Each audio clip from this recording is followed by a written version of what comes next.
Well, it's 28th August. Gradually, August is coming to an end now, and Johnny is yo-yoing here because he's happy. I'm sure some money has hit his pocket now, and so he can do DJ and skills. But anyway, we're glad you're joining us this morning. We hope you had a good night and you're awake to go out there and be productive. Shake off whatever sleep you have and get awake, because we are here to make sure your day starts just right. Of course, Bright is here with me and Johnny, DJ Johnny, MC Johnny. So now that we're deciding to have a national cathedral, yesterday I was discussing with Bright, we should have a national dormitory. For free SHS, double track. So who sleep there? So, I mean, if you come from, say, Adisadel College and you come to Accra and you're coming for your extra classes, there should be a national dormitory for you to go. Okay, where you can sleep. Yeah. Does it make sense? National cathedral, national dormitory, national dam, I'm still national trying to farm. think about it. Huh? Well, everything in Ghana is supposed to be national. Yes, but if you have one cathedral where all people can go, you have one dormitory. So one region, one dormitory. No, but I think the conversation is getting quite interesting. I mean, yesterday, if you follow what people are suggesting and saying, for me, I think that we need to take another look at this cathedral thing. I mean, I'm not against any religion, not any attempt to say that people are of the evil one, stuff like that. But, hey, Charlie, a national cathedral, well, I keep asking, yesterday in the conversations with the guys that we met, the questions that they were asking, quite intriguing ones. One of them said, look, do we think that our God that we say will be happy if we provide a house for him to go and worship? And yet, the people he created, we cannot provide water, food, and housing for them. And when the guy asked that, I didn't speak again. I kept listening. Because I kept ringing in my mind. Because I'm like, well, maybe we need to chew on that. I agree. Will God be happy? Because I remember, if I'm not wrong, that somewhere in the Bible, it talks about God suggesting that he doesn't live in huge temples and mansions. Yeah, and that he lives in our heart. And so the question is, if we provide that huge edifice for him, and the young boy in my village is unable to go to school, he has no water, and he gets behavior and those kind of rural things, and he doesn't develop, have we served him? Well, I mean, that's a question. That's a genuine one. And this is my worry, because it seems when the National Cathedral was announced in March, we didn't really talk about it in details. It's now that we're talking about the siting where we seem to have reignited this discussion. The debate. Like Bright said, I don't think we have an issue with having a cathedral nationally to worship, to do whatever. But for me, it's again the people. The people who live in the country are struggling at this particular point in time. And how would God see it if we have an edifice, but within our hearts and our attributes don't even show that we have a God we serve? That is where I have a problem. So it's not about building a house, because truth be told, we have so many churches, and yet we don't see any change in Ghana that we live. So is it the cathedral that's going to bring anything different? Is it just going, because very soon traditionalists will also ask for a national traditional center. Really? Muslims will ask for well, there are so many traditionalists, not all of them use shrines, so I'm finding it difficult to even use a word. If people want to be administrators and what is it? It will be catastrophic. You know, so it's because we already have the national, Peace Council. We have the national body of churches. I don't know what it's called, but the Muslims have their body. council The Muslim, so it will get to a point where everybody wants what they believe. Yesterday, I heard one of the traditional leaders spoke about a national traditional holiday. I think on one of the radio stations, he said that, well, it's a call he made some time ago, and now that there's talk about a national cathedral, he said that they're also going to push for a traditional holiday for people who believe in our traditional religion. So yesterday, maybe that's what ultimately the people must show. Yesterday I was thinking, I said, look, we have not been able to provide hospital beds. Nobody said we should not build a cathedral. But then, so somebody can't find a bed, he dies at, say, Rage Hospital. The National Cathedral is around there, and then we go and lay the person in state in that same cathedral, and then we go around him. Okay, so this is how God wants the us national to broadcaster will be there now, to bring us live coverage. Yes, there are laws in this country. In ancient Egypt and Israel, the laws were obeyed. You see, you can't hope to pray to God for solutions when you are not obeying the laws. You can't continue to thrive and sin and expect the grace to abound. It's in the Bible. Maybe Anthony Jackson has a view. A national cathedral? Well, you know, yesterday I saw Johnny's post on social media talking about the national dormitory. And you know, I totally agree with him. There's so many things that we need in this country. We're talking about the hospital beds, ambulances. We're lacking ambulances. You know, if you watch our mission stories, there are schools without desks and chairs, and you have students studying under trees, but we still want to eject people from their homes, pay 1 year rent for them, and that's about half $1 million. You see, and this was the same thing we're talking about in Sada and Jida. Cutting trees to plant trees. We are demolishing buildings to build a cathedral. I'm told that those for the justices were built some 5 years ago. Just 5 years ago. Which means that we cannot say that they have been dilapidated also. We need to put them down. But have you noticed one thing with the churches, the Orthodox churches and both the charismatics? Now, if you see their structures in cities, urban centers, you see how they look like. Giant, huge, tiled floors, everything excellent.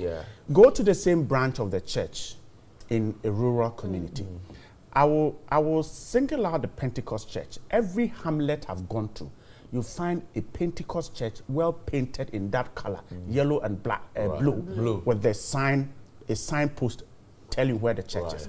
But check the other churches. There are structures in urban centers, and go to the same branch of that church in a rural community. I tell you, the congregants don't even have chairs to sit on. So they bring benches from their homes to sit on. Right. And yet it's the same church. Your offering determines the quality of your... So why don't the mother branch in Accra, Kumasi, Cape Coast go down there and help that one in the village? And that's exactly what we're doing. How would the pastor buy his Rolls Royce? Okay, but you know, how would the pastor buy his Rolls Royce to show to people? Should we even put up the National Cathedral? What's to say that the same maintenance culture that we have attached to our other edifice will remain? It will, and that's why you at the National Theatre. If it is God's that afford, God will come down if it is God's house, God will take care of it. But there are people in God's house who need fees and they are not getting it. But the news is coming up shortly. Anyway.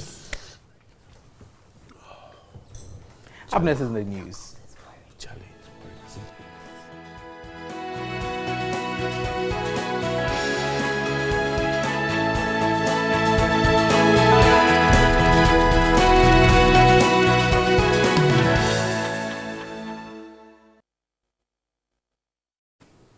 Hello and good morning. My name is Anthony Jackson. Let's look at the headlines for today.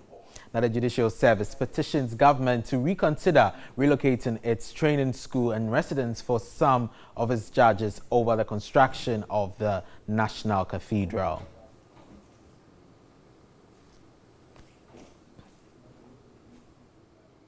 And the Industrial and Commercial Workers Union ICU directs dismissed and aggrieved workers of defunct Beige Bank to seek redress at the Labour Commission. President Akufo-Addo urges Nigeria to sign up to the Continental Free Trade Area Agreement. And freight forwarders divided over implementation of cargo tracking note system.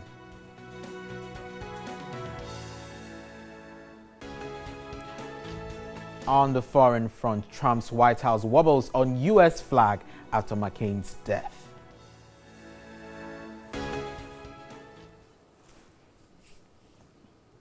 Let's start off from the presidency, where President Akufo-Addo has urged Nigeria to give its assent to the Continental Free Trade Agreement. According to the president, Nigeria stands to gain with its dynamic population, sense of enterprise of her people, and size of her economy. We'll bring you this story later. News is streaming live on DSTV channel 279. Now, the Ghana Institute of Freight Forwarders Association has begun a strike in protest against the implementation of the cargo tracking note system. The three-day protest is to force government to suspend the new system before its policy of complete compliance takes off on September 1. Per the policy of complete compliance, vessels will not load containers without CTN numbers at the port of loading. The CTN, which took effect July 1, was introduced by the government to track all imports to Ghana to reduce revenue losses associated with under-declaration of goods at the ports. But the associations maintain that the system, which was implemented with minimal stakeholder consultation, will defeat the government's purpose for implementation and rather lead to a duplication of systems already in place at the ports. The groups want further consultation with stakeholders on the system if government wants the strike suspended. President of the Ghana Institute of Freight Forwarders, Kwabena Ofosu-Appiah, explained the reason for their strike in a telephone interview. See, if you set up a bureaucracy, because you can agree with me that CTN is an added bureaucracy. If it is not available, if there are downtimes, the shipper cannot just ship. You see, if you have established an added bureaucracy, people who must interface with that bureaucracy are charging. Okay? The forwarder outside there is charging for the process. The usage of the CTN system itself, they say government is absorbing it now. That in itself is a strange claim. That is also, the user fee is a fee. The shipping lines have rearranged their setup to be able to enforce the CTN code on the bill of lading. They are also charging. The freight fraternity, made up of about 800 corporate entities, want to know why letters from the presidency announcing a postponement of the CTN dated February 16, 2018 and May 28 had been ignored by the Ghana Revenue Authority and rather started piloting from July 1. They also wondered why the Ghana Revenue Authority had not connected the CTN system to existing platforms such as GCNet and indicated that all the national trade data would be in the hands of the operators who could manipulate it. To our earlier story, where President Akufo-Addo is urging Nigeria to give its assent to the Continental Free Trade Area Agreement. According to the President, Nigeria stands to gain with its dynamic population, sense of enterprise of her people, and the size of her economy. President Akufo-Addo, who was addressing the 58th Annual General Conference of the Nigerian Bar Association in Abuja, Nigeria, noted Africa's small countries will continue to struggle if they do not join forces. The accelerated economic integration of committed nations, he said, will breathe new life into the African Union and deliver the benefits of African integration to the doorsteps of the African people. It is my fervent hope that Africa's largest economy, Nigeria, will very soon assent to this agreement. Nigeria, with a dynamic population, sense of enterprise of her people, and the size of her economy, is an automatic leader of any regional or continental market. In 2000, intra-regional trade accounted for 10% of Africa's total trade and increased marginally to 11% in 2015. Trading amongst members of the European Union, for example, amounted to 70% in 2015. A major deficit of our economic development has been the low level of intra-African trade that has characterized the performance of our economies up till now. I believe it is extremely important for the welfare of the 1.2 billion people of the continent that we all demonstrate strong political will to operationalize the African common market. The success of the Continental Free Trade Area, according to the President, would promote the peace and security of the continent.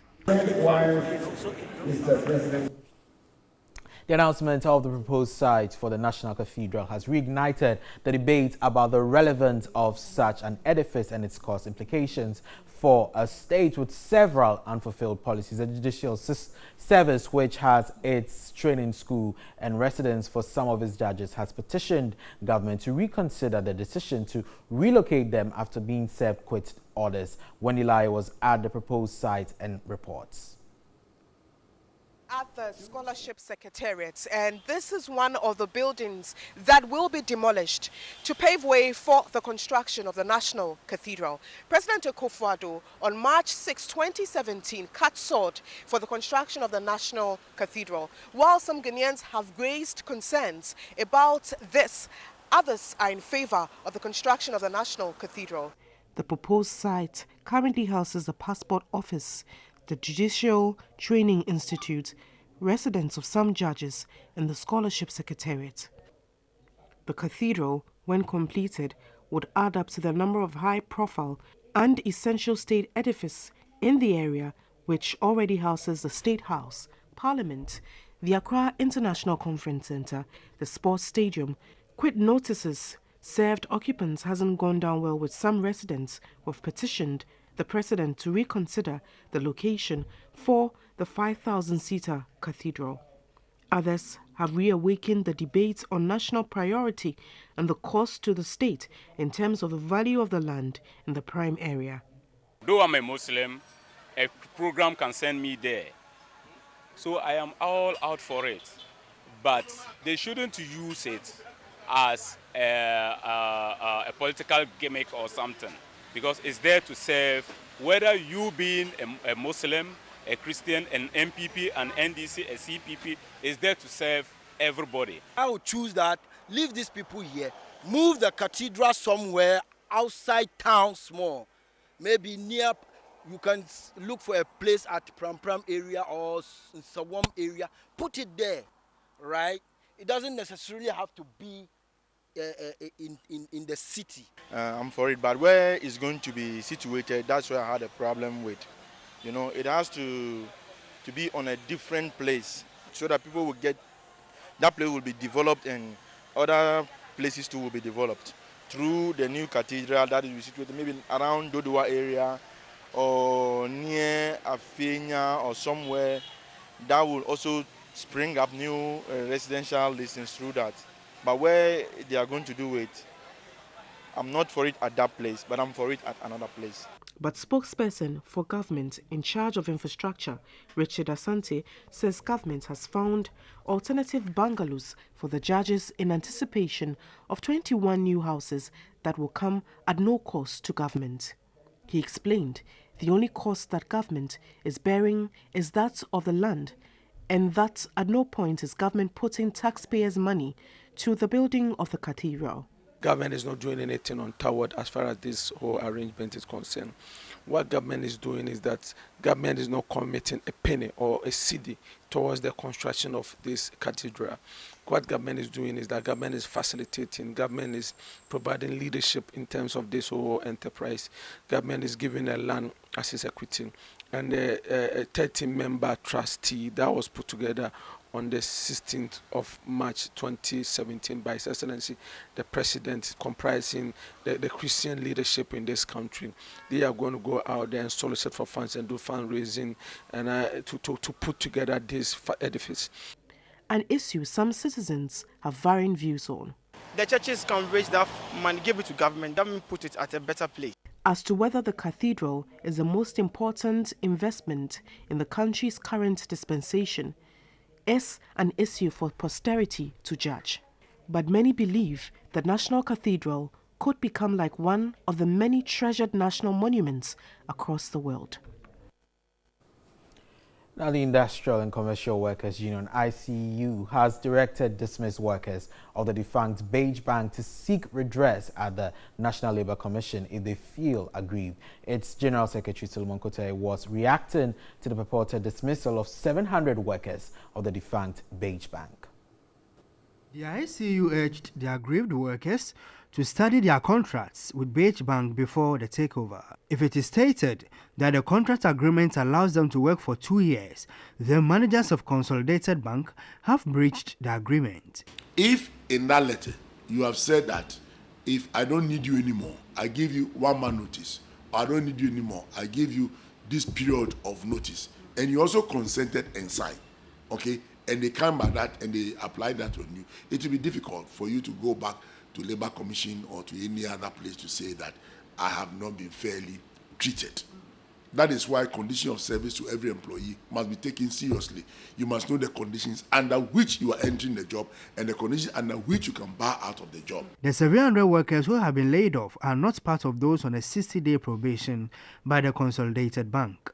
The Bank of Ghana is reported to have proposed to the dismissed workers to go into car rental business and other opportunities. Though the ICU lauded the BOG for such an initiative, it's rather emphasized on training for other job opportunities. In every redundancy exercise in ICU, we add a training bit. The training bit will also advise the workers at the time of the exit that, well, once upon a time you used to be a clerical officer, a banking officer, or what have you.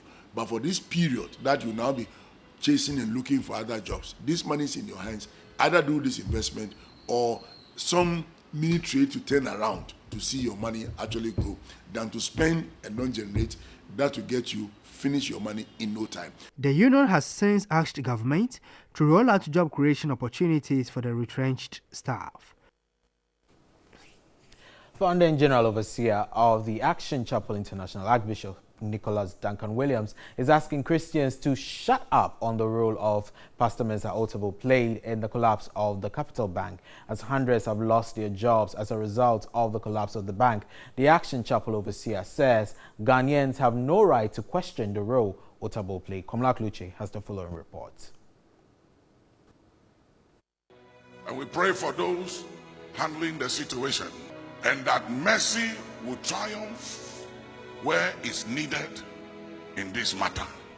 The comments by the Bishop of the Action Chapel on the financial scandal that has left many out of jobs and the bank itself taken over by the Ghana Commercial Bank.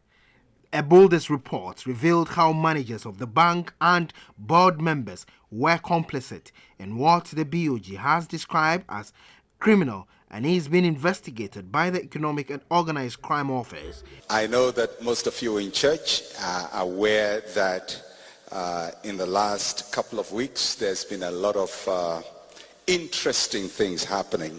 The head pastor of the ICGC, Mensa Otabil, has come under a barrage of criticisms for his role as a board chair of the defunct Capital Bank. The non-executive board chairman of the bank, in a statement earlier this month, said some decisions that were made turn out well, while some did not turn out well as had been anticipated. Similarly, pressure has mounted on social media on the ICGC founder and general overseer, and he had this as a response to his congregation. My first statement is that God is good. My second statement is that God is good. And my third statement is that God is good. But the Archbishop is not enthused about comments on the saga. The Bible says, judge not that you may not be judged. So shut your mouth. Stop talking about things you don't understand. In his opinion, I heard about the situation with Dr. Mensa Otabil. I want to caution every Christian, shut your mouth. Komlak Luce, TV3 News, Accra. And let God's glory and anointing.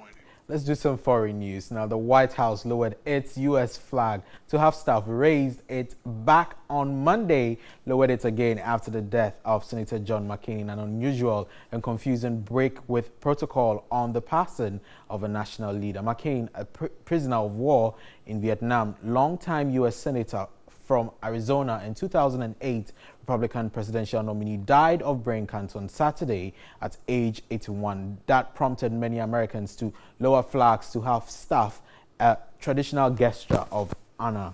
But President Donald Trump, who had clashed with fellow Republican McCain over various issues and said during his campaign that the senator was not a war hero, wavered in his approach to what president normally treats as a gesture of courtesy and respect. Trump's White House lowered its flag on Saturday, then raised it back following the minimum period under the law. Trump also delayed issuing the customary proclamation for flags to remain at half-staff for longer than the 2-day minimum.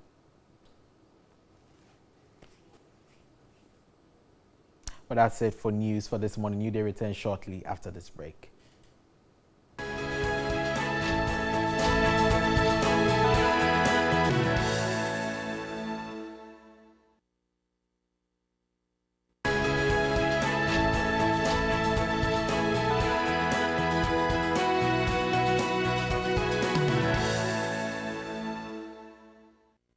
While the national debate continues about the National Cathedral, or maybe the National Dormitory, let's look at the front page stories. If you haven't bought your newspapers yet, I want to guide you. Today newspaper says Duncan Williams blasts Otable's critics.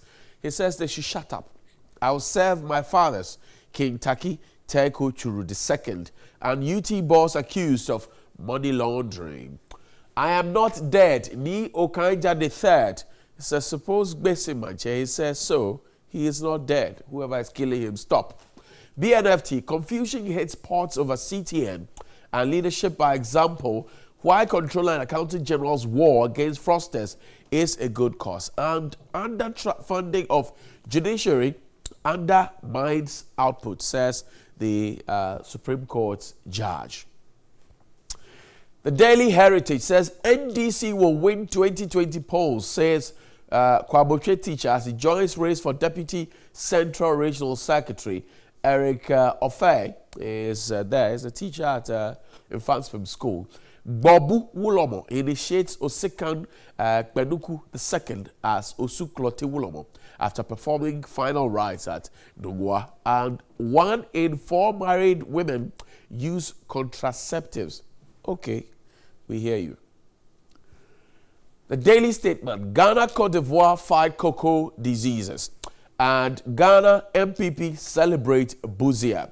Uphold rule of law. And President charges African lawyers 40 years after the demise of President Buzia.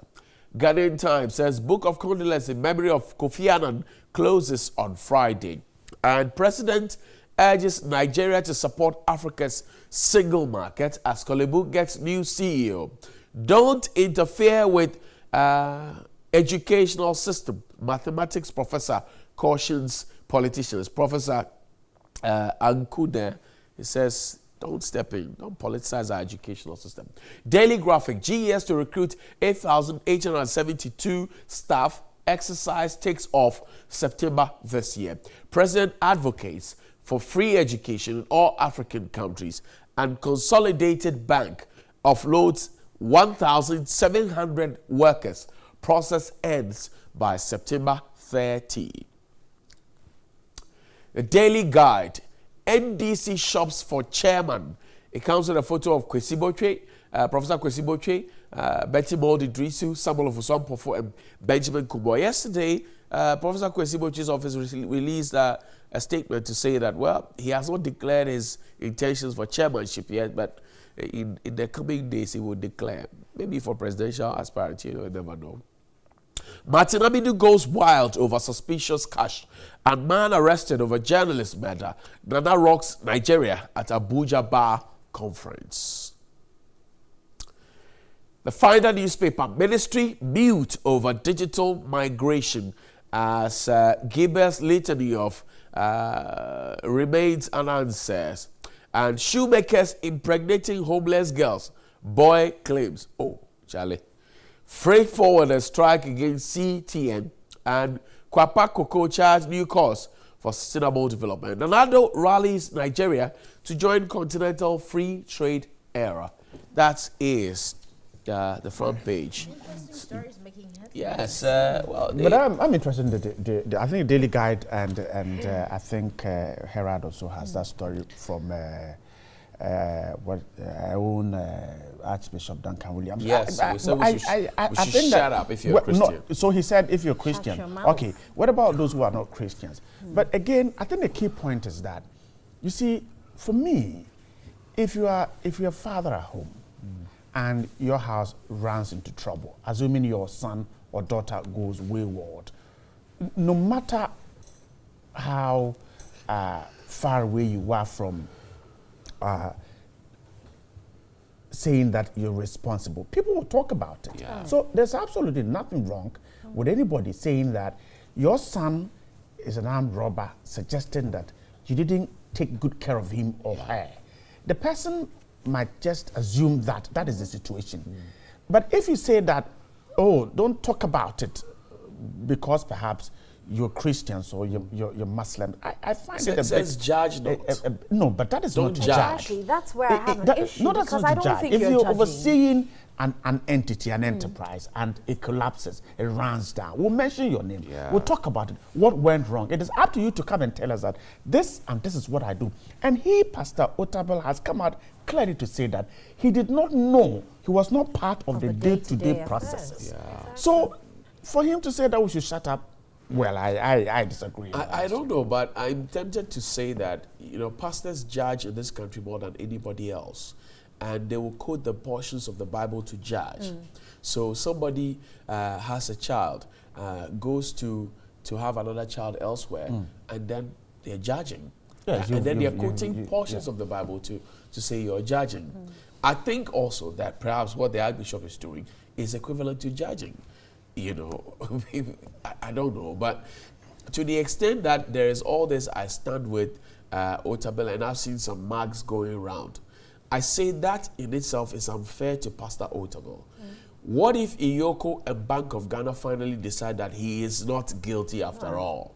What would have been the purpose for all that I stand with? Is that I stand suggesting that he is complicit and that he must not be punished? Right. You get the point? Because the laws of this country says you are innocent until proven guilty. Right. So if you start, I stand with, it means that, yes, you're connoting that the person is already guilty even before the processes end. The man has said that he is submitting himself to the processes. Can we wait for the processes to end? Obviously, I mean, look, 1,700 people are going to lose their job. Yesterday we were told how Beige is losing what? 800 or 700 or so. If you are connected to these people, you will be worried.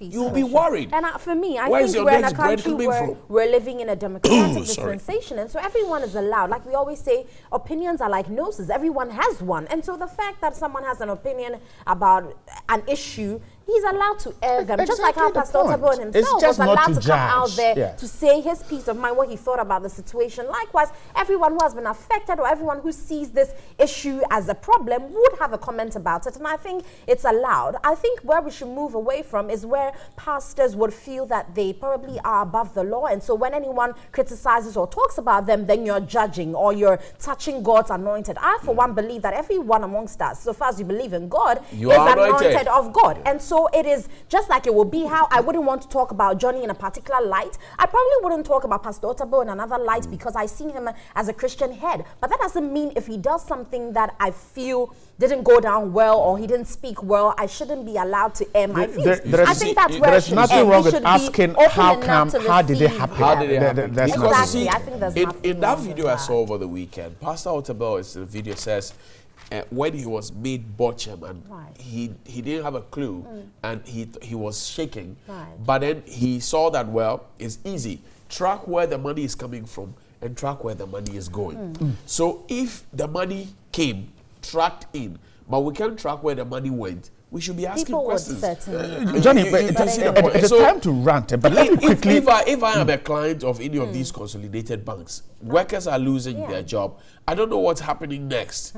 So I will be worried. I will ask questions. But you see, there's something that seems to be happening with our special prosecutor. I think I quickly want to draw that. I saw Daily Guide has a story. What is it? Martin Goes Wild. Now, the Time has the same story. The story is suggesting that a certain amount of money was paid into his account. Now, I'm reading paragraph 1, 2, 3, 4, 5, 6, 7, 8. He says that I have no standing agreement with any government or private agency to pay any money into my account except my monthly Senate allowance, and also not giving any further instructions to my branch manager to accept any transfers. Now, he is saying that he noticed some money is going into his account. He immediately reversed the transfer, returned the suspicious transaction to the transferor, asking him to explain the transaction, and replied to my letter with an apology indicating the steps it had taken upon receiving my objections. This is the special person. The last time he was talking about pastors, imams, and sheikhs coming to him. I thought that in law, I am not a legal man, but those who are watching are legally trained. I thought even attempting to bribe is an offense. So here he says that he's transferred the money back to the person and asked him to do what? Apologize. No, but apologize. Right. I mean, we, like you said, with the legalities, we may not know exactly what it is. But even though attempt to bribe is an offense, in this particular case, the indication for which that money has been sent has not been stated clearly in this notice. I would believe Mr. Martin Amidu will take those steps because he thinks he must have a relationship with whoever it was and must have believed that it was wrongfully sent to him. And so he would go through these steps. So until that, send it to his account. Probably. What So could until have that is, necessitated the sending of that money? What could have necessitated necessitated the sending of that money? That's what I'm saying. He probably has a relationship with a man where they have transactions concerning money, but that particular amount may not have been necessitated in this particular point in time. We're yet to hear the full details of it when we do. But if that is what happened, probably still, Mr. Martin Amidu is in the right direction, just like how the MPs, when they saw the strange money, if they had asked it to be reverted, maybe we would have been doing better. Anyways, time to rant. And we are talking about the National Cathedral we are collapsing, and the fact that we're collapsing judges' homes. The judges' homes to create a cathedral. Because Accra is choked. But let's step out and see what you think. Should we do that? Do we have misplaced priorities as a country as at this point? Let's find out. Matthew 18:20 reads, "Where 2 or 3 are gathered in my name, I am in their midst." I read this in isolation. It means that it does not necessarily matter where you worship God. Government intends putting up a 5,000-seater capacity cathedral, but there are those who have suggested that this is rather a needless venture because there are over 5,000 churches dotted in this country who are essentially projecting the values of God. So we don't necessarily need a national cathedral, but there are those who also believe that it's a step in the right direction.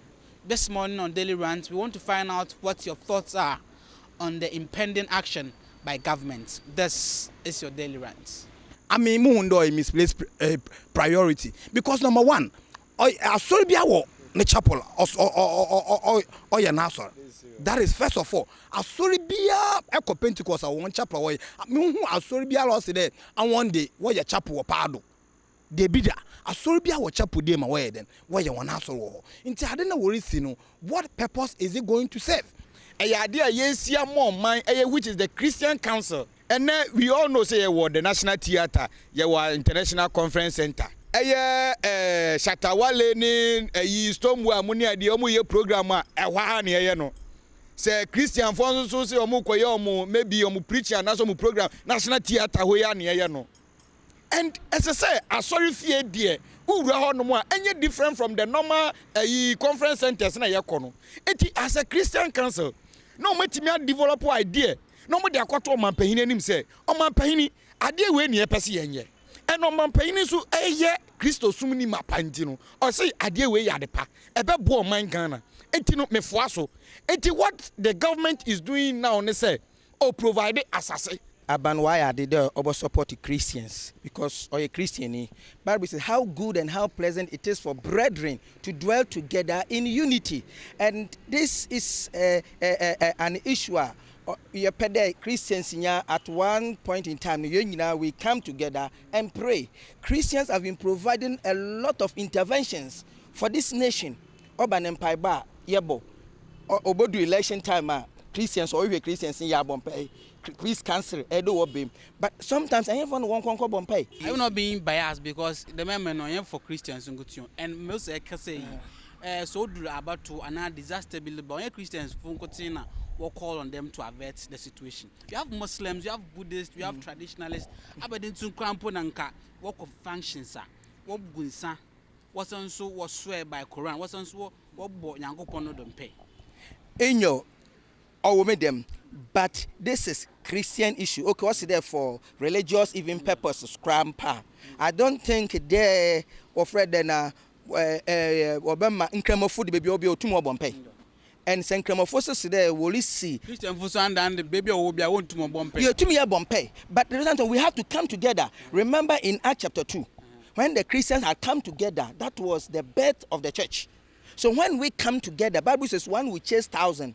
2 will chase 10,000. So when we come together, there is this borrowed strength and this corporate anointing. Only when we come together that God will listen to our prayers or what? No, that is why we come to. Bible says how good and how pleasant for brethren to come together.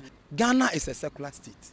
and we have so many religions. You want one way I share them a kankafu, they are there. They also pray. I share these Buddhists, they are there. Hare Krishna, they are there. How about no cheddar who kabomuna yene John Bompe gidino? Only Yanko Pontena, Muslim in Wakash and Quanchano or the forehead or double form. Only Yanko Poninte. Yeah, Mama quote this.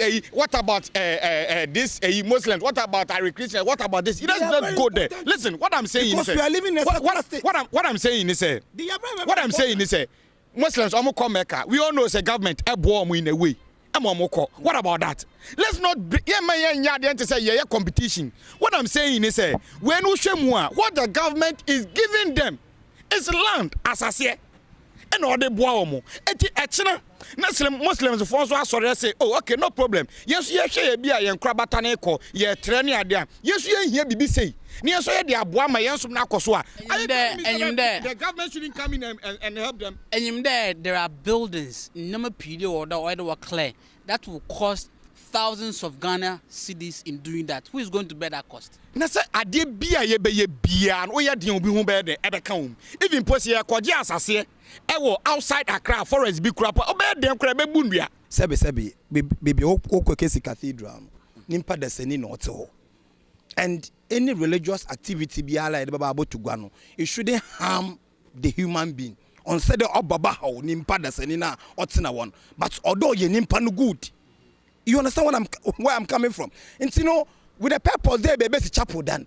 Nearly baby me done. Now catch him the chapel done, baby, seen it. And then I bought some yame. Into the panel, baby, clear enough one day on phone one. I mean, Jin to me that. Man, Jin did there. Prekopena government was on the Kobu will be done. It could be grandpa, so beneath them, but to build a better building for that person. At whose cost? At the Christian Council cost. Hey.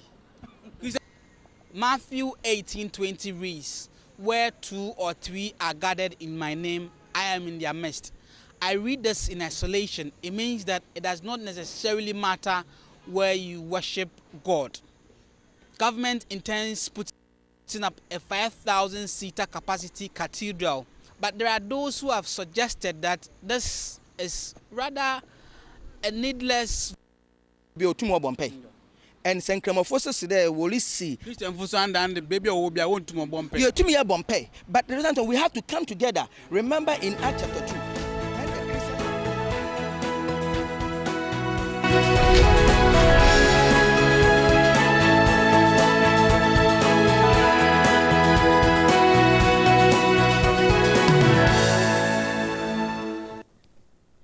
Welcome back, and let's get into the news review segment. I've been joined by the MP for 2nd D, MPP representative for this morning, Andrew Ejapamesa. He's a legal practitioner. Bobo, welcome. Good morning. How are you doing? Looks splendid. Thank you.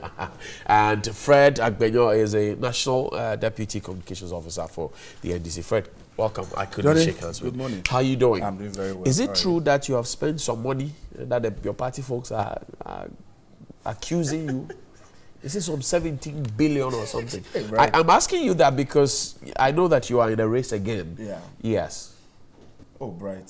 I was brought up by parents, and we hold integrity to very high standards in my house. There are lines I can't cross in my life, and there are things I simply cannot do. I don't know where that story came from, but time will tell. You recall shortly after we lost the elections, there were some attacks at Agbobloshi. And so we organized a press conference at the party headquarters. In fact, the press conference was addressed by the National Youth Organizer. Okay. So after that, I engaged the press in a discussion trying to explain things out for them. So while that was going on, a gentleman entered the auditorium screaming and shouting, "They are beating us at Agbobloshi. You guys are here, you're not doing anything about it." I said, "Oh, my brother, that's the more reason we are engaging the press." "No, I don't understand." He was talking. Apparently, somebody recorded those exchanges and decided to give it a title, and it has nothing to do with money, nothing at all, and just put it out there. And because we are going for an elections, people think it's convenient to circulate around just to tarnish your image and reputation. But you think our party is so you have not spent any money? My brother, why was that part of the campaign? Me, I was a campaign. Who will give you that amount of money? I don't like talking about party issues in public. I think so. For example, you can't talk about your presidential candidate There are Dr. Spio Gabra will be here later today. Last week we had Mr. Sylvester Mensah. There's Mr. Mahama in the race again. There's Professor Labi there. I hear Mr. Kwesiboche or Professor Kwesiboche may just get in there. Where do you stand? Well, I think that these are all very fine gentlemen who have served the party in different capacities. But where we are as a political party, I believe sincerely that there's only one person that can win the election for us in 2020. Johnny, as a national executive officer, sometimes you want to keep some neutrality. And you are pushing me to the Professor Alabi is there. Yesterday on Metro. Professor Alabi is there. Sylvester Mensah is there. Why are you shying away today? You know what? You see, if he made Johnny, if you are going for an election, we are going to campaign on one track record. Okay. One person's track record. His achievement. Glaringly, everybody can see what he has done. And so if that person is still in the race, why contest? If he lost the election, why would you want to push him again? But Ghanaians are calling. He didn't lose the election. He didn't lose the election because he didn't perform. Are you suggesting Mr. Mahama? Johnny, I'm more Mahama than anything, but let's leave it. Let's move on. Oh no, but you have not said anything. Bobo, has he said anything? Let's move on. Oh no, well, let me say good morning to Fred and your good self, and of course our cherished viewers this morning, particularly my constituents in Second D. Right. Thankfully, I was on a program with him yesterday morning on Metro, and his me all over biases were clear.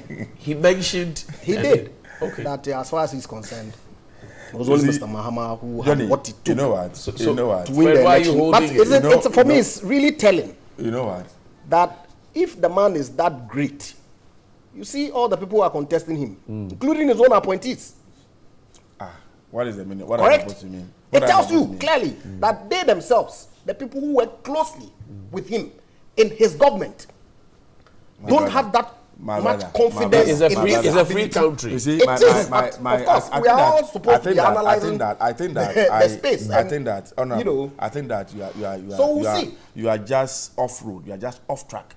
In 2007, when NPP did their Congress, they were all, can you allow me to laugh? Ministers, 17 people at the time. Nobody contested the president. President Nana Akufo-Addo then had only said as minister. President Mahama. This is the president, and his appointees are contesting him. What are you talking about? We don't compare apples and oranges here. What are we talking about? Can you allow me? We are a democratic political party.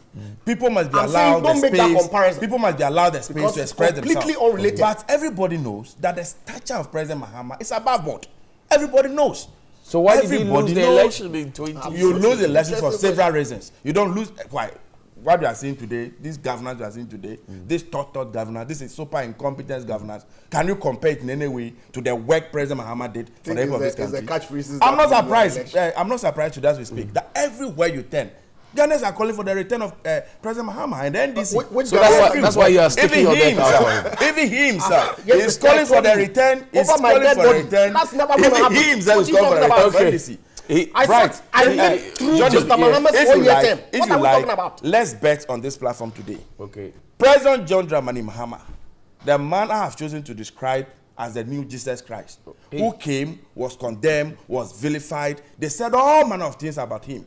They buried him and he rose triumphantly on the what third didn't day. They say about and President he's coming to accomplish the work that he said himself to double standard. He knows it. NDC will win 2020. You are going to opposition. You know it. The president knows it. Let's move on. The people of Ghana, because you have decide. In fact, you have the majority of the people of Ghana. Okay, gentlemen, your microphones are off. Let's move on. Page 3 of the Daily Graphic. In fact, it's a front page story. It says Consolidated Bank offloads 1,700 workers. Process ends by September 30. Now it says out of the number, 700 were mobile bankers of the erstwhile Beige Bank, with about 1,000 former employees of the Royal Bank, the Construction Bank, Unibank, and the Sovereign Bank who were transferred to the CBG under a purchase and assumption agreement approved by the Bank of Ghana on August 1. We're told that with over 3,700 members of staff in 191 branches, CBG is overstaffed compared with the likes of GCB Bank, which has 1,915 staff, workers of 185 branches, EcoBank Ghana, which has 1,575 workers in 67 branches, and Fidelity Bank with the 1,027 workers in 75 branches. So they say they are overstaffed. They want to bring their numbers down and their salary levels. I'll start with you, Bobo. We were told and the consolidation of these 5 banks, that nobody will lose their job. Why is the song changing? Well, I suspect that having reviewed the operations of the bank, and clearly, if you look at the numbers, it's expected that this was potentially going to happen. The Bank of Ghana may have desired that no personnel is affected by the consolidation of these banks, which were necessary. Of course, the reports in the media is all known to us. The failure of leadership, clearly, to stop the kind of rot that has come to be associated with these banks over the years. It was important that the Bank of Ghana takes some bold steps to, as it were, sanitize the financial space, failing which the consequences would have been unbearable. It would have led to a complete collapse of our financial sector. Any further delay in the actions that the Bank of Ghana took, you and I know, unless of course we want to shift into our political mood and play politics with it. And if we get there, we will. I don't play politics. No, I'm not saying directly to you, but of course. Talk to Fred. Why are you talking to me through Fred? But you are engaging on the subject. Why are me in the conversation? We've heard you. Why is he preempting? We've heard so Fred, allow him to make his and your party folks across various media platforms. And the kind of propaganda that you are pushing out there. But the reality and the truth of the matter is that these issues that affected these banks are all legacy. Issues that were left by operators in the past who failed to act. If you read the KPMG report, you marveled as to how people who were in authority, who had the power to do the kinds of things that would not lead in spite of all these things at the consolidation, the governor was specific. He says nobody will lose their job. Well, I recall the case of 1,700 UT people Bank. losing Yeah, their it's jobs. unfortunate, but yeah, the bank is supposed to be a profit-making entity. And of course, when they review their operations and they realize that they are overstaffed, you cannot say that because of the consequence of fallout of asking people to go home, you keep them on there, because clearly a 16 billion monthly wage bill or operational cost clearly cannot be sustained. Their entire capital is 450 million. So if they're spending 50 million in operation cost in a month, it will take only 6 months to whittle down their entire capital. And necessarily, they will have to do some operational restructuring to as it were, get a size that would support the operations of the bank. It's unfortunate that we've gotten to this point, but clearly, if from the operational standpoint, this is what they have to do to ensure that the bank is put on a sound footing to support or play its financial intermediation role that we all expect it to play within the economy. And these things are necessary evil. Add on to the already huge numbers of unemployed people in this country. Are there alternatives? Is the government thinking along alternatives, for example? Well, I would not immediately be able to indicate what alternatives that government is putting up. But of course, broader government policy of job creation, one district, one factory, that we are all working so hard to ensure that it's implemented across the country.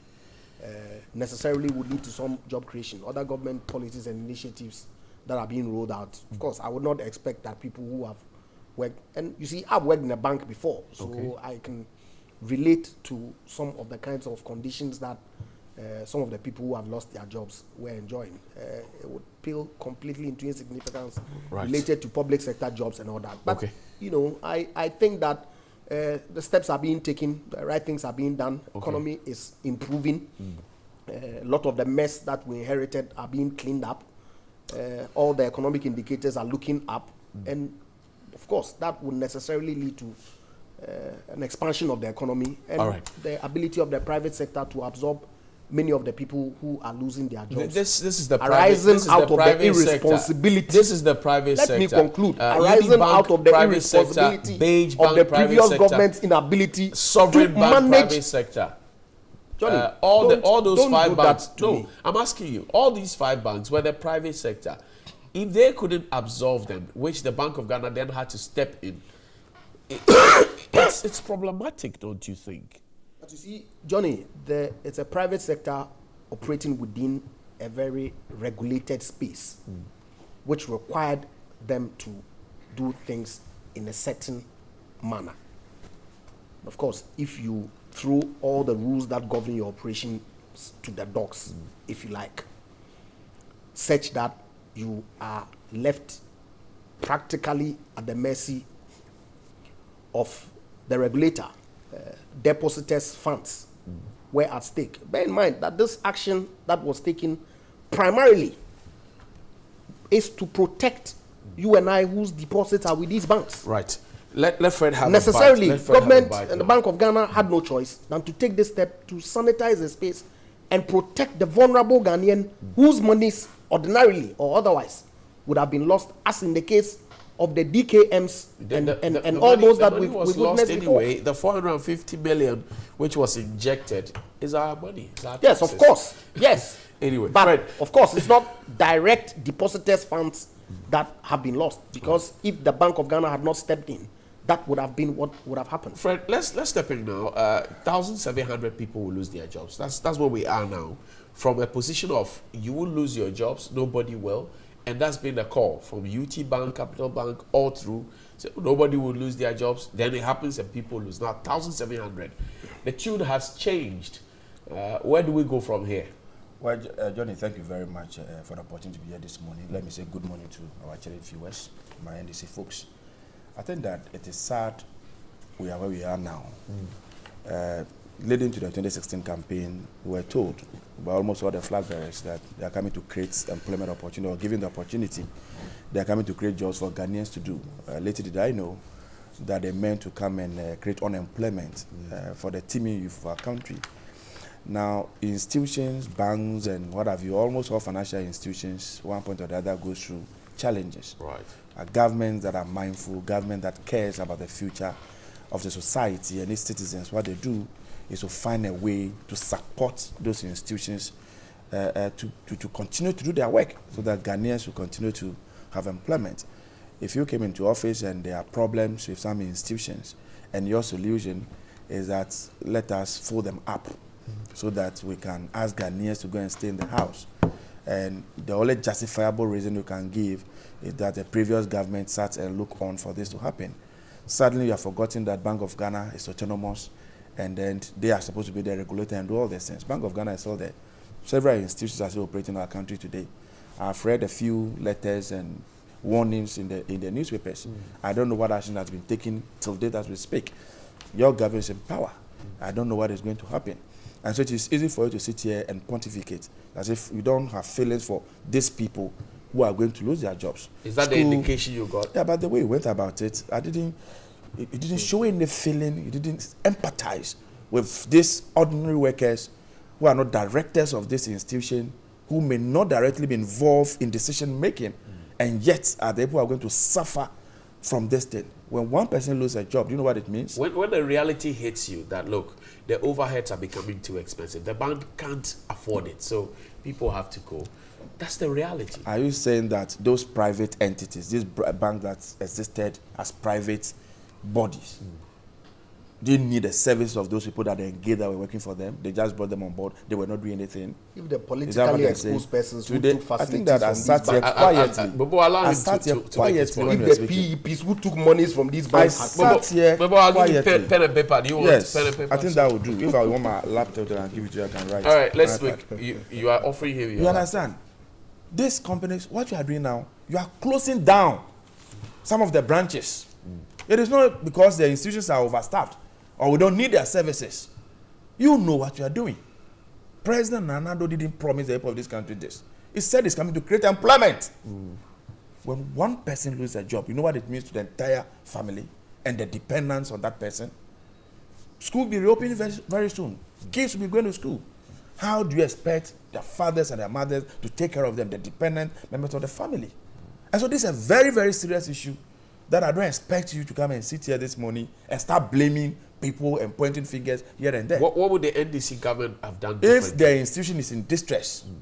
A government that has vision, that is forward-looking, that cares about the citizens of this country, would approach differently. It's not the first time we are hearing how different. Banking. How different? You recall the recession in America. You saw the way the government went about it. They didn't allow the institution to just fold up because they know unemployment and what it can do for the state. When you create unemployment, we are told some of these banks, they advance loans to citizens for government projects, contracted to prosecute or execute government projects. Government is still owing them. So one would have thought that what you do first is to pay these contractors. Once you pay the contractors, the banks will get their money. And the bank will be in good standing to still be in operation. You are not paying the money to them. You are only running around, do whatever it is. I am not for one saying that if a bank or policy or directors of a bank have engaged in wrongdoing, we should allow them to just go free. We have laws in this country. They should be punished according to our laws. No comes about that. But you should also be interested in the workers. Where do they go from here? Where? Who? They will be out by September 30, they will be gone. This is a very serious issue. Look at the number of people who have finished schools, degrees, masters, all manner of qualifications, who are in the house moving around every day looking for a job. You still want to add up to the unemployment situation that we have as a country? You still want to add up? Is that what you want to do as a government? Think outside of the box. Create another environment for them. Do something else. Like I don't know what? what. I don't know what. I am not in government. Let's assume you are in government. What would you have done? You have a team of people who sit around the table and think through. Thorough thinking. What do we do? How do we survey the situation? Can the government come in? Can we say, okay, these institutions continue to exist as you are? Maybe the directors have a problem. Let's prosecute the directors. Let's get new people to take over the management of the institution. Right. Let them remain the way they are. Let's ingest some capital and make sure the right thing is done so that we don't have any job losses. So new managers have been got. Money has been injected. Recapitalization is happening. That's right. But people are losing their jobs. Why are they losing their jobs? Why are they losing their jobs? If you have we have appointed new managers. We have injected more capital. Why are the people losing their jobs? You just told us a while ago that they assured us that nobody will lose his job through this process. Was that not the assurance that they gave us? It was. They said it repeatedly, that everybody will remain put. Nobody will be sacked to go home. A few months down the lane, look at what you are seeing. So can we say the government, and for that matter, the Ministry of Finance and Bank of Ghana deceived the workers and the people of this country? Because they told us repeatedly that they will inject a new capital, they will bring new managers on board, and they will make sure that all the workers remain and work. Now look at the numbers we are mentioning. What reason are they giving for sacking all these people? Do you know the effect that this is going to have even on the economy itself? And so this is a very serious issue. This is an issue you want to trivialize and approach just anyhow. It's a very, very, very serious issue. This is not what this government promised the people of this country. Right. This is not what was promised. Council, so you have a few rebuttals. Johnny, nobody is trivializing this matter. Of course, I empathize with the people who have had to lose their jobs. Because like I said, I know a couple of people who work in these institutions by reason of my own previous association in the industry. But you see, it's the double standards that is worrying. He says what? A caring government will not have allowed these banks to collapse. We don't live in this country that DKM and God is Love and all the related ones collapsed under their government. By the way, hold on, please. Your government promised let me make the point. Let me make the point. That's not the issue. Okay? Please, let me make the point. Yet, he sits here and says that the banks that have collapsed under this current dispensation is because the government is not caring. So when DKM and God is Love collapsed with the employees losing their jobs and the depositors, most importantly, losing their funds, are you telling the people of Ghana that your government did not care? There were 77 microfinance companies. Please. 77. Let me, Johnny, please. I'm just supplying you information. I don't need that information at this time. You Let me said make my point. You are disrupting my thoughts. No, I'm not. Please, you are. Bobo, slow down.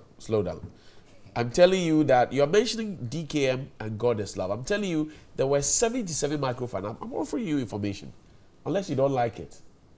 Could be examples of others that collapsed. But the most prominent ones that took the national headline space were these two. Under your watch. Did you not care? I will explain to you. Just finish. As opposed to a government that has taken a decision to save depositors' funds, arising primarily, and the reports are there for all those who care to read what led to the collapse of these banks. If the politically exposed persons whom the Bank of Ghana officials discovered were indebted to these banks and were not paying, the regulators had taken a decision through the governance system and ensured that those persons paid, would these banks have collapsed? Would they? So let's not pretend, as if to say, like they think we have short memories. We don't. We all live this. We all live in this. The contractors and we know the kinds of look. The contractors say the government owes them money, and that these monies the have deputy not been governor paid. of the Bank of Ghana indicated clearly that if you back out the total government debt owed to the contractors of Unibank, primarily, that was the example that was being cited in the media space. Even that was not sufficient. Their situation was never going to. But of course, those debts are still the debts on the books of the bank, and so are the people who owe the 300s of millions as well.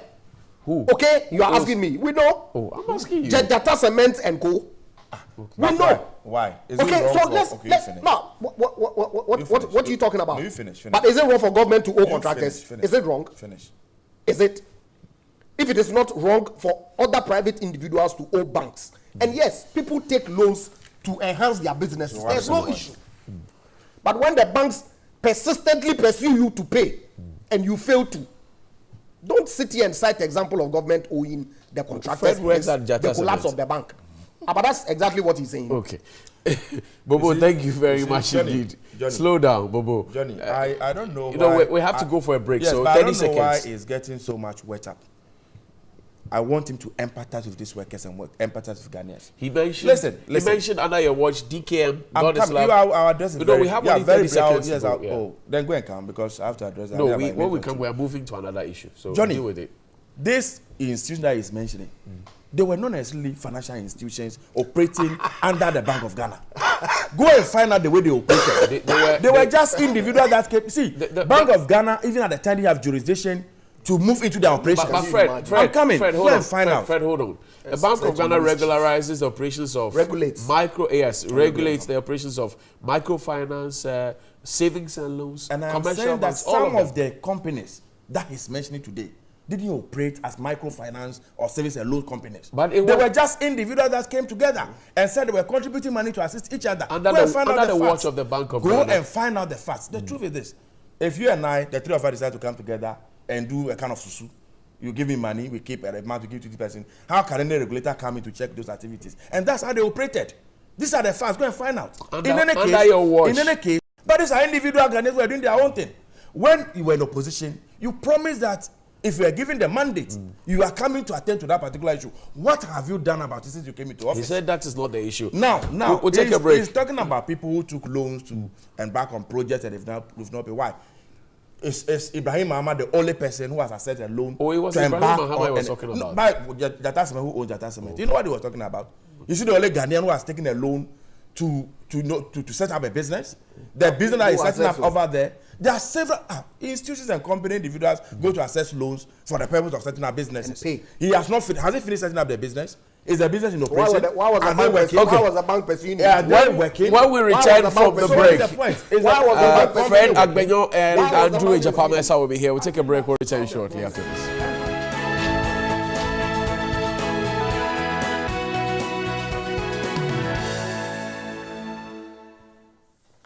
Welcome back. Now, my guests remain lawyer Andrew Ejapamesa of the NPP and Fred Agbenyo. He is Deputy Communications Director of the NDC. He's gunning for the main position. We'll have a chat with him briefly about that. But let's talk about the...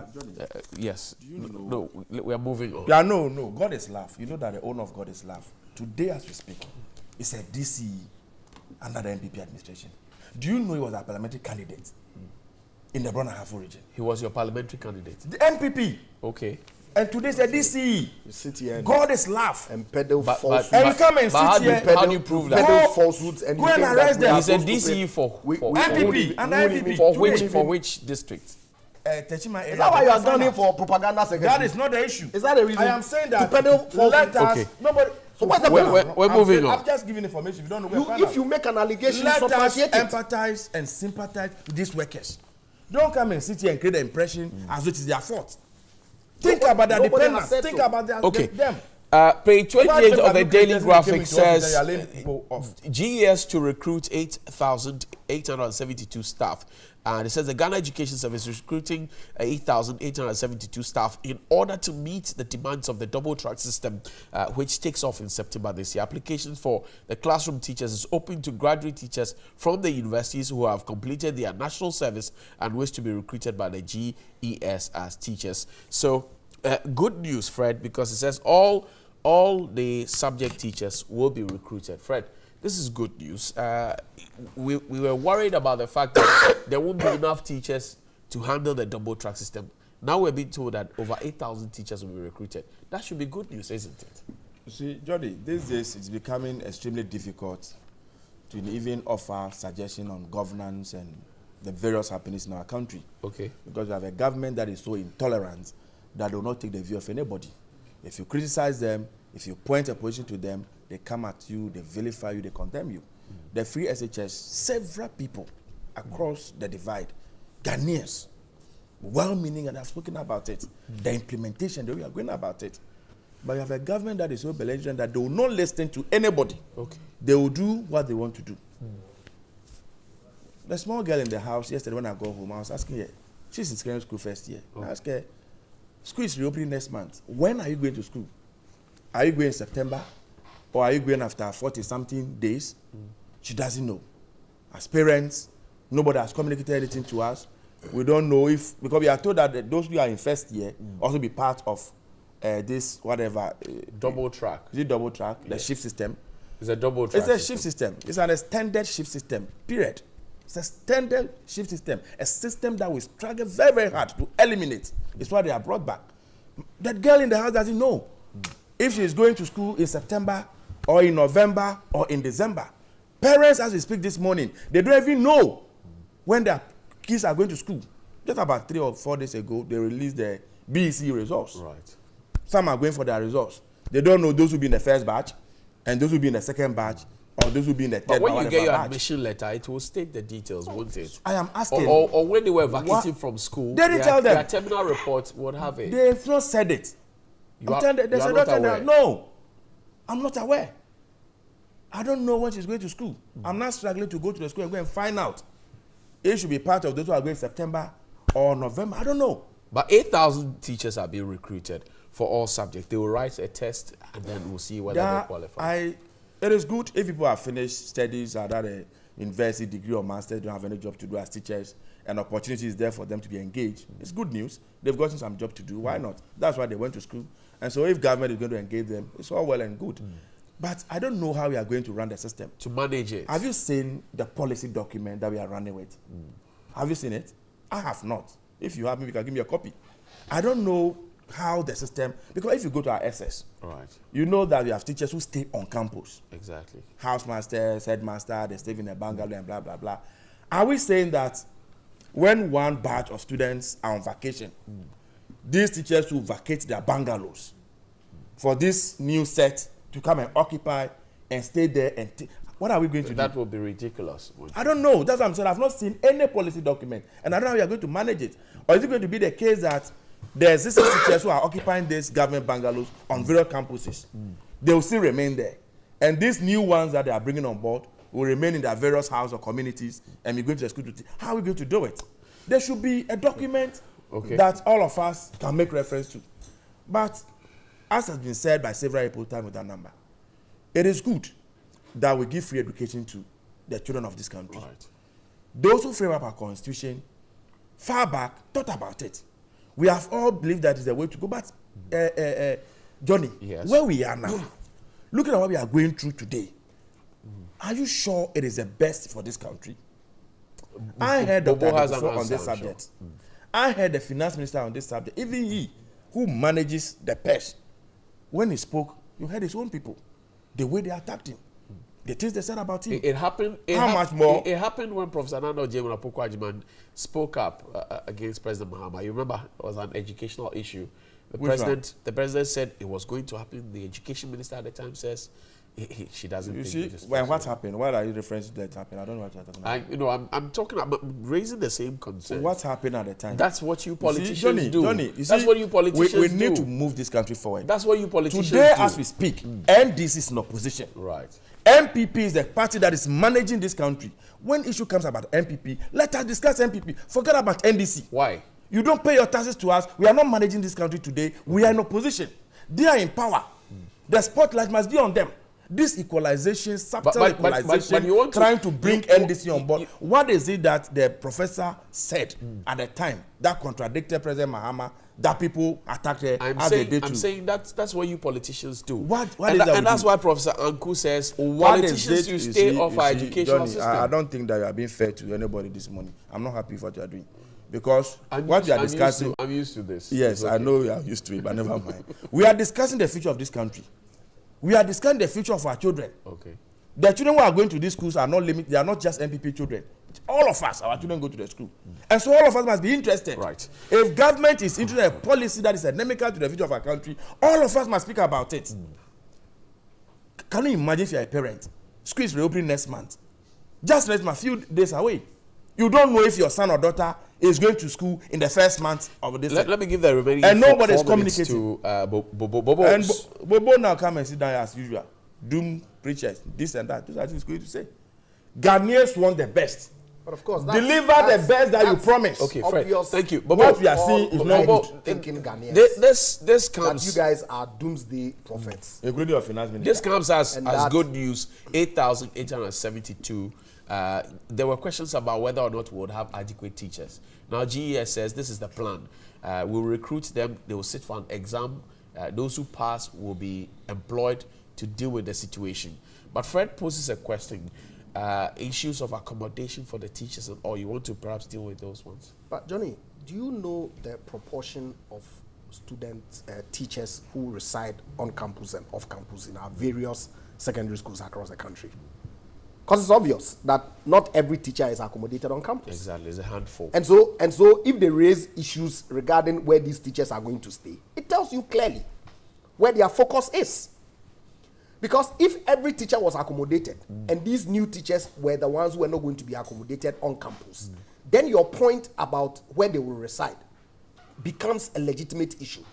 But the reality on the ground, as we speak, even without the introduction of this new double-track system, is that many teachers reside off campus. He says it's a shift system. That's what they will call it. Okay. But, like I said, right-thinking Ghanaians who are objective, and look, it's true, people have spoken against it. Right. And it is also the case that people have spoken for it. And that's the beauty of democracy.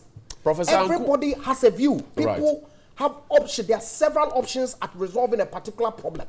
And this is how this government has chosen to resolve it. Professor, and we will live with the consequences. You know why? No. Because we are responsible. We're saying that the alternative for us as a people is that we'll keep 100,000 children at home. We won't allow that to happen. Rather, we will sweat our infrastructure such that at all times that ordinarily our schools will be vacant, as happens today, people rather go to school. So all year round, we can use our infrastructure to ensure that not a single Ghanaian child remains uneducated. You say you don't want Professor can you imagine? Professor Agu of the Mathematics Society says unbelievable. Politicians should stay off our educational system, and that when some of these reforms are being done, it should be done by those in academia and not politicians, because it has dire consequences. It means to say MPP should stay off.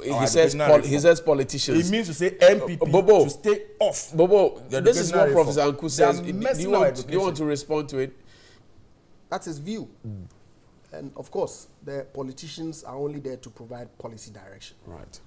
And the technocrats who provide the technical advice is what the politicians work with to formulate policy, to as it were, manage whatever sector we have been elected to preside over. And look, like I said, the benefits of the double-track system is manifest for all to see. We acknowledge that we have a challenge as a country. Nobody will pretend as an ostrich and say that, hey, everything is rosy. No, we have a situation at hand that needs to be dealt with. Their option is that, look, keep the 100,000 children away from school. Don't allow build classroom blocks before you allow them to go to school. Whose child should wait? Don't allow them to say it. That is what you guys are saying. Today, as we speak, in spite of this whose child free education, should wait? Some kids are still in the house. You don't even get what the free SHS is all about. I'm saying that it's in only a spite of this scholarship. free SHS, it doesn't affect the content of our educational structure. What are these people talking about? Some kids are still in the house.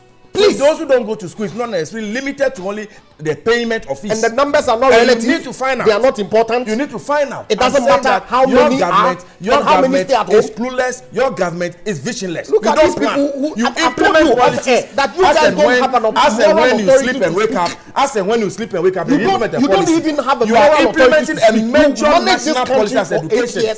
And you don't think the policy. What are you talking about? You don't speak with the stakeholders. People go and sleep and wake up, and then they just throw a policy. You want a policy for a government scholarship? Every day they need something new. You want a policy document for a government scholarship? Where is the document? You want policy document for government scholarship? Where is the educational policy document? Our educational system hasn't changed. I think that Ghanaians must rise up. We're still running a JHS and Ghanaians a are too quiet. A 3-year Ghanaians are too quiet. and 3-year SHS. We are too quiet. Nothing this government has is running this country to the abyss. The content of the syllabus of our students has not running changed. this country to the abyss. It is only government that is taking the cost. Government, a visionless government, a government that doesn't think through anything. They sleep and wake up and introduce the policy. Thank you very much. Sleep and wake up and introduce the policy. And we need a government that is reckless. Andrew Ejapamesa is the Honourable Member of Parliament for Second D.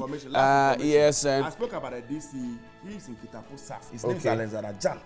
God is laugh. He was the MD. These are your words. Where is the incorporation document that shows that he's the owner of God is love? Kitapo South DC. Go and bring the incorporation document. He was a So your research abilities are sharp. Come and sit here and I'm sure that's why have you the want to become audacity to even definitely. For the NDC. How's the campaign going?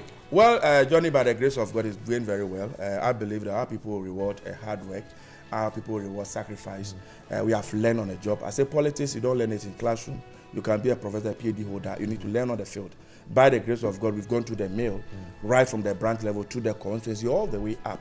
And I think that I've learned a lot of things. Given the opportunity to be in charge, definitely I'll bring a lot of difference on board, and people will appreciate my work. I've always maintained that our party is for everybody.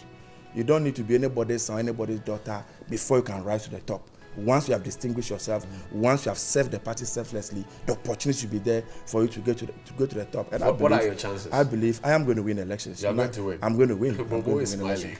Oh yeah, Bobo knows I'll win, and you know I'll win. I'm not a member of the NDC, but I wish you well. Is he going to win? Do you think? I don't know. I mean, of course. I mean, I think he's a fine material. Okay. To the extent that we need voices in the opposition to keep us on track, to stay in government for longer. I think that, you know...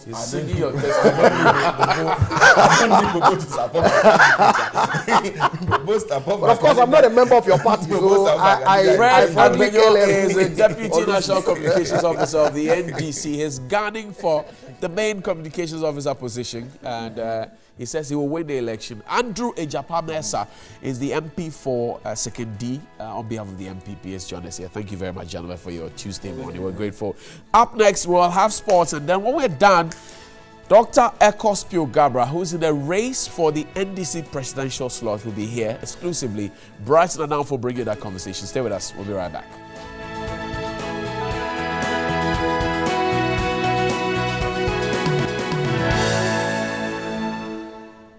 So in recent light, where we're all talking about eating healthy and cooking healthy meals, we have been speaking to an international chef. She's a vegan chef as well, meaning she doesn't cook with meat. I'm wondering how most Ghanaians will take that. But she has been teaching us how to cook healthy meals and also how to be able to cook some meals without all the meat we so talk about. Let's watch this exclusive interview with CC Pean, an international chef acclaimed at cooking vegan meals. Let's see this. Hello people, some say food is man, some say what you eat is what you are. Some say we eat to live. Some say what you eat and how you eat it could perhaps prolong your life or end it quicker. We got news. And we got news, eavesdrop, that Will Smith's personal chef, CC Payan, is in town. So, well, let's find out where she is, ask her a couple of questions, what it feels like cooking for a celebrity, and whether or not our food can kill us or can make us live longer. So we got to know that her temporary home is here, out there somewhere. Come with me, let's find out. If we can,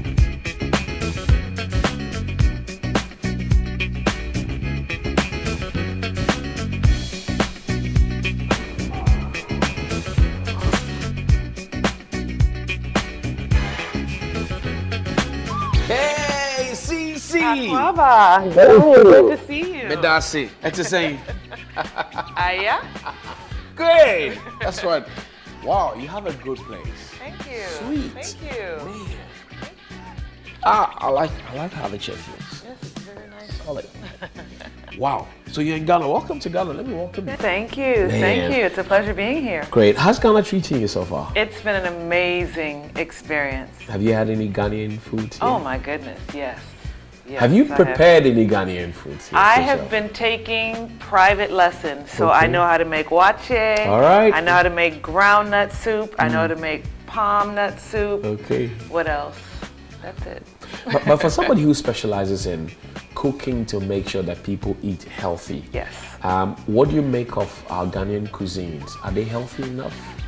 You know, you all definitely have the staples for healthy cuisine. The one area that needs improvement is there's a lot of meat consumption. Oh, okay. That's really the issue, is so much meat is consumed here. But there's also a notion that, well, if you're able to afford meat, a lot of it, and you're able to consume it, then you're rich. Yes, I understand that. Have you heard that theory as well? I definitely understand that, and it makes a lot of sense. However, that mindset is killing us. So, for example, you're learning to cook wache. If you're eating wache, for example, you can't have wache without wele. You know wele, the skin of a cow. Okay, you can't eat wache without it. You can't have wache without fish. You can't have wache without egg. You can't have wache without a piece of meat. So you need to get all of it there, plus your gari and macaroni, to make a full bouquet. And you say there's so much meat in there? You know, it's about moderation. Okay. It's about moderation. One of the things that I've learned from being here is it's not realistic to think that people are going to abandon everything. Okay. But it's moderation. So instead of eating meat 3 times a day, or instead of having a dish that has cow skin and fish and things in it, just have one. Just scale it back a little bit, and your body, your heart will thank you. Are you saying these because you are a vegan expert? Is that it? Well, no, it really is about health. It really is about health. Even when I did consume meat, I didn't consume a lot of it. So I think the challenge that we as people of color face, most of the diseases that we suffer from are directly related to what we eat. Okay. So we need to focus on what we're eating in terms of fighting disease. In essence, we're buying disease with our money. Absolutely. Absolutely. So what should the average Ghanaian, working class, what should they be engaging more in terms of food? Well, you all have some great consommé. Okay, Those are super rich, antioxidant, nutrient-dense greens. Okay. So that's great. The agushi is great. There are a lot of things, of course, plantain, the cocoa yam. Okay. All of those things that are part of the natural, even how fufu. Yeah. That's fine, but it's not eating so much meat with it, not using as much palm oil with it. Okay. It's just cutting back a little bit. I think those changes being made will help people. How long did it take you to master all these things you're telling me? You're telling me about kontomire, wache, fufu, agushi, and everything. How long did it take you? Oh, I haven't mastered it. I haven't mastered it. I would never claim that, especially here in Ghana. Somebody would challenge me and I would probably fail terribly. Okay. But I have a great appreciation. I've been eating, my dad is from Liberia. Okay. He's a crewman from Liberia, so I'm very familiar with cassava leaf and all. I grew up eating those things. Right. Let's talk about growing up, since you brought it up. Where did you grow up? I grew up in San Francisco, California. I see. I'm a California girl. Did you have a bit of Liberian blood in you? Yes, my father is Liberian. Nigerian. My mother was from Guyana, South America. So I like to tell people that I am the African diaspora. Okay. I'm West African, West Indian, and raised in America. Did you always wanted to be a chef? I did not. What did you want to become? I did not. I was in the nonprofit world. Okay. I was an executive in the nonprofit world doing social work and actually traveled to the continent on behalf of my job. But what I always found was that I was in the kitchen with the mothers of these kids that I was helping, helping get medical care. I was always curious about people's food. Okay. And so I had an opportunity to go to do food professionally. And as soon as I chose that, the Lord just took it, and I've just been going up ever since. I see. So it got to a certain point for you to make a bold decision that this is where I want to go. This is what I want to do. You didn't want to become a lawyer, an engineer, a doctor, whatever it is, well, the regular jobs. Well, I have a master's in international relations. Absolutely, which is why I'm curious. I thought about that, but you have to, I had the privilege of being able to follow my passion. Okay. That's definitely a privilege. And I can't say that I chose it necessarily. It was, I lost my job. I couldn't find a job. I was asked to cook for this church, and I started doing it, and I found out I loved it. And that's what led me on the path. You've been cooking and traveling the world. If you compare, for example, what you find here and in other parts of Africa compared to, say, other parts of Europe, would you say generally Africans eat healthy? Absolutely. Compared to our counterparts in Europe? Absolutely. I have said numerous times that Africa is the future. All of the foods that people are looking to fight disease, to energize them, they're here. Okay. The West is looking here. Okay. So yes, we have it. But what happens is the more money people make, the more processed foods they eat. And there's a term in Liberia, they say kui, like when you get elevated and you get educated, you eat a certain way. But the wealthier Africa is becoming in many ways, it's the less healthy it's becoming. Right. So we have to turn that around. We will turn it around, obviously. So you cook for Will Smith. Yes. How does it feel like to cook for a world-class brand? It was an honor. Okay. It was an honor. He is an incredible man. He is extremely disciplined. And everything that you see him speak of in terms of positivity and mind over matter, that is truly who he is. And that was a great privilege to work with him. So I'm curious. I want to know, how did he contract you to cook for him? God. You went knocking on his door? No. You went cooking for his church? No. What I will say to you is that if anybody's listening and they have a true passion in their heart, I believe if you have a passion in your heart, it's likely that God placed it there. And if he placed it there, he will present the opportunities for you to take advantage of that passion. So the way that I ended up meeting him was, I couldn't have planned it better. Right. But somebody literally called me up and said, hey, he's shooting a movie. Are you interested? And I was like, of course. Okay. Yes, I'm interested. And I ended up working with him for about 5 months. So when he tasted your first food, what was his initial reaction? He loved it. You know, one of the things that's great about him is he loves African food. Okay. He loves really seasoned food. He loves food from the continent. So I was able to bring in a lot of the flavors and cooking styles that I have an affinity for, and he loved them. I see.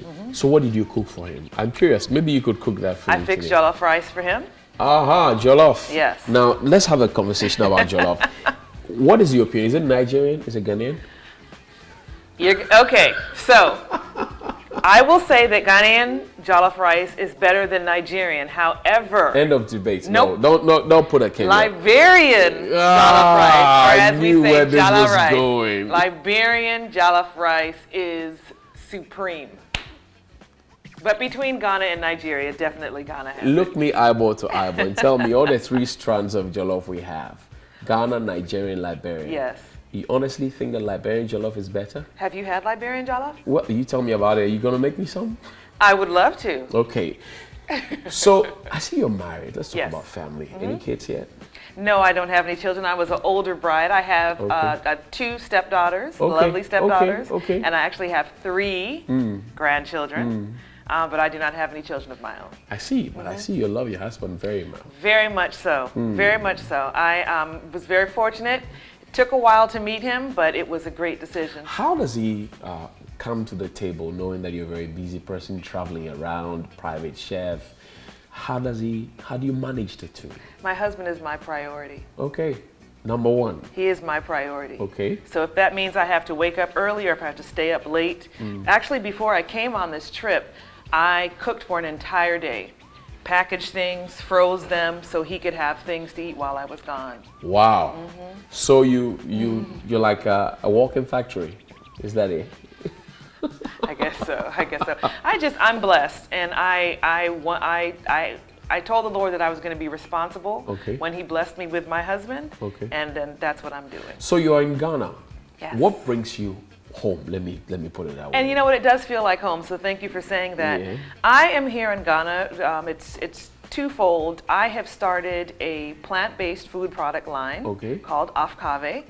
And they are textured soya meat substitutes. So we have something that you could use in place of chicken, something you can use in place of steak, and something you can use in place of minced meat. Right. So we have those 3 products, and then we're also going to be opening a restaurant. And the restaurant is going to feature local foods without meat, but using our products. And then we're just going to have an assortment of different plant-based dishes. Food that is delicious that just so happens to be good for you.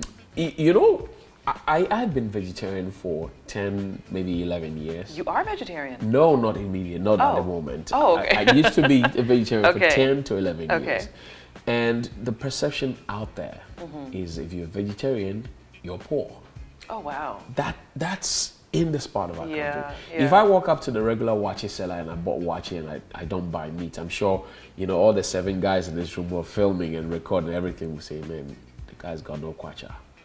They're going to think like that. Do you get that impression too? Yes, I've learned quite a bit about the culture since I've been here, and that's caused me to shift how I think I'm going to approach a few things. Because as a plant-based chef or a vegan chef, you kind of operate from a place of no meat at all. That's not realistic here. Right. It's just about moderation. So that's the angle that I'm coming from. But there are definitely stigmas attached. And you have to be sensitive to them. Right. And also, one of the things I realize is that food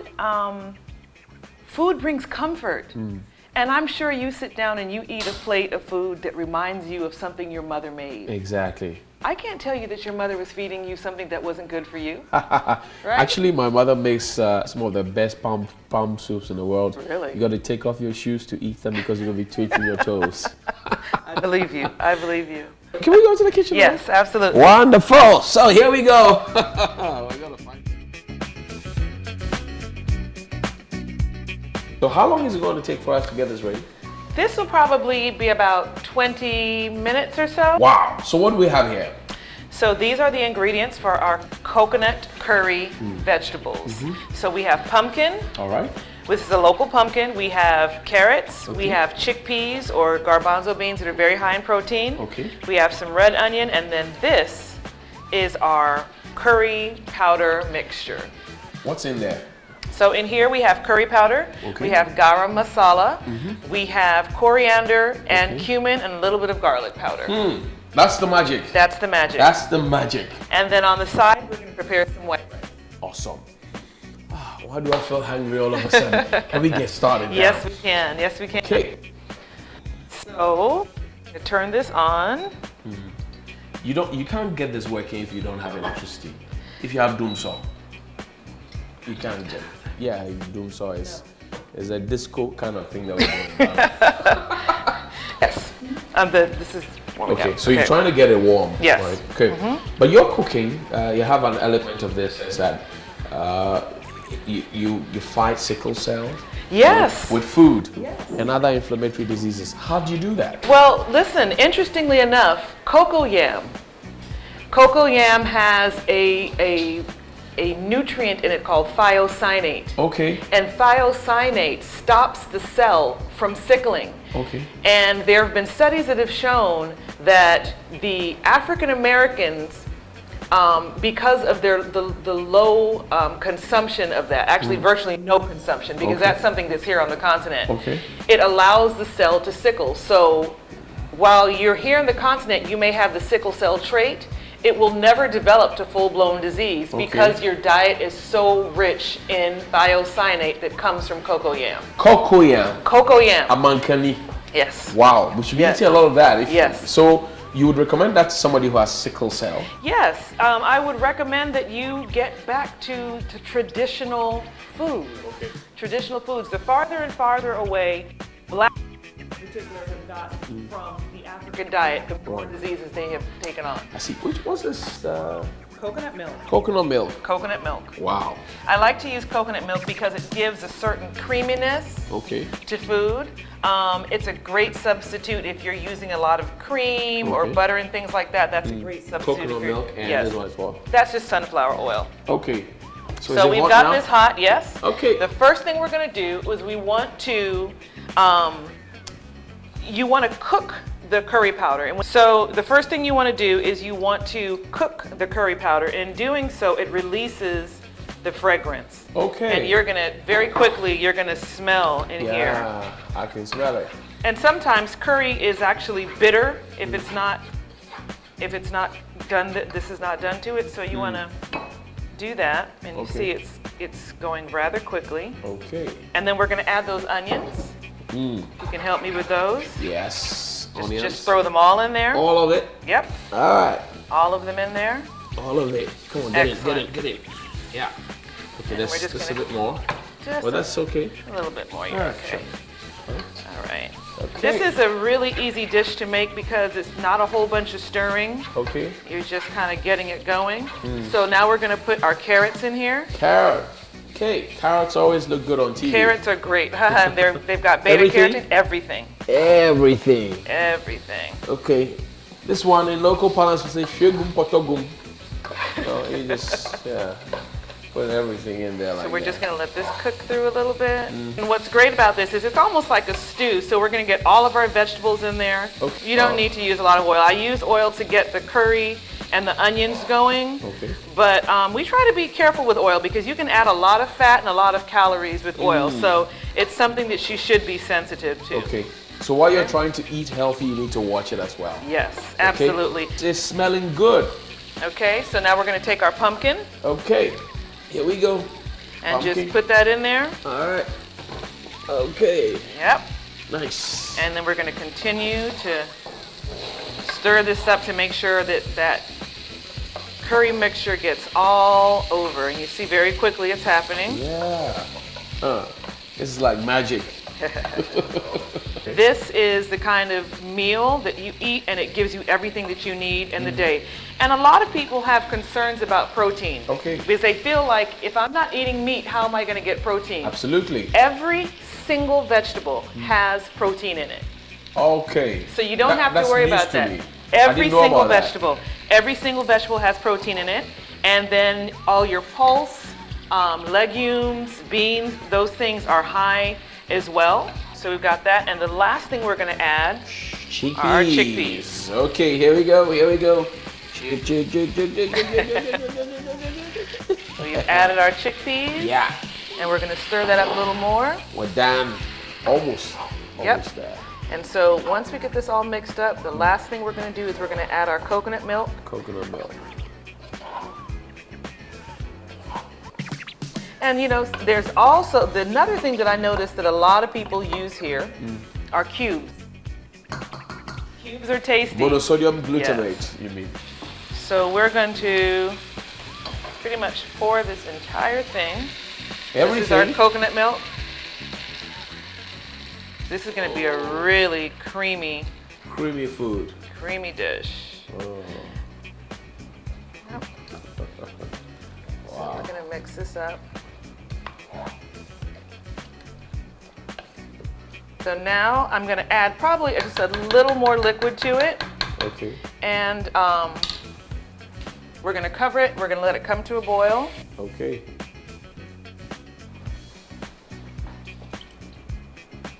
All right.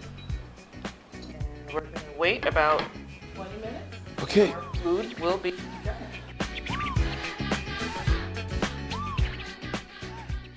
Okay, so the stew goes first? Yes, the stew goes first. I'm actually thinking,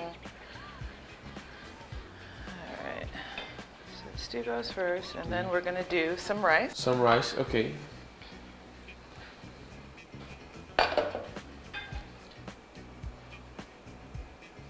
Oh my God. You didn't ask me that. In Africa, our parents always ask us, hey, yeah, me for being kahon. Should I add some more? Then they add some more ladles. But this, I'm learning. This looks like I'm a portion, learning. a full portion of restaurant style. Yes, moderation again. Okay. Moderation. Somebody will say this is starvation. Well, there's more if you would like it, but let's start with that. Okay. So like if I were cooking at home, yes. Once I'm done with this, I just scoop into it, pick the whole thing, get onto the dining table, and start again. Don't mind me, I'm being naughty. Okay, so this is it. Yes. So can I taste? Yes, please do. Please do. This is international. Yes. Very nice. It's different, but it's nice. I like it. Wow. Okay. And it's warm. So sweet. You want some? I'll wait.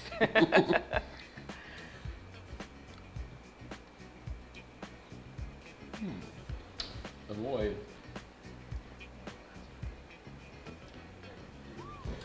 We're going to be doing our food in small plates and then in like family style as well, so several people can share and try different things. Our desire really is to expose people to food and to the plant-based options. That's our #1 priority. Cici, it's been a pleasure hanging out with you.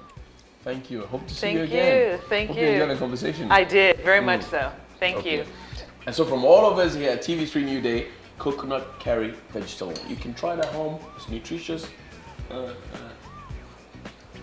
See you.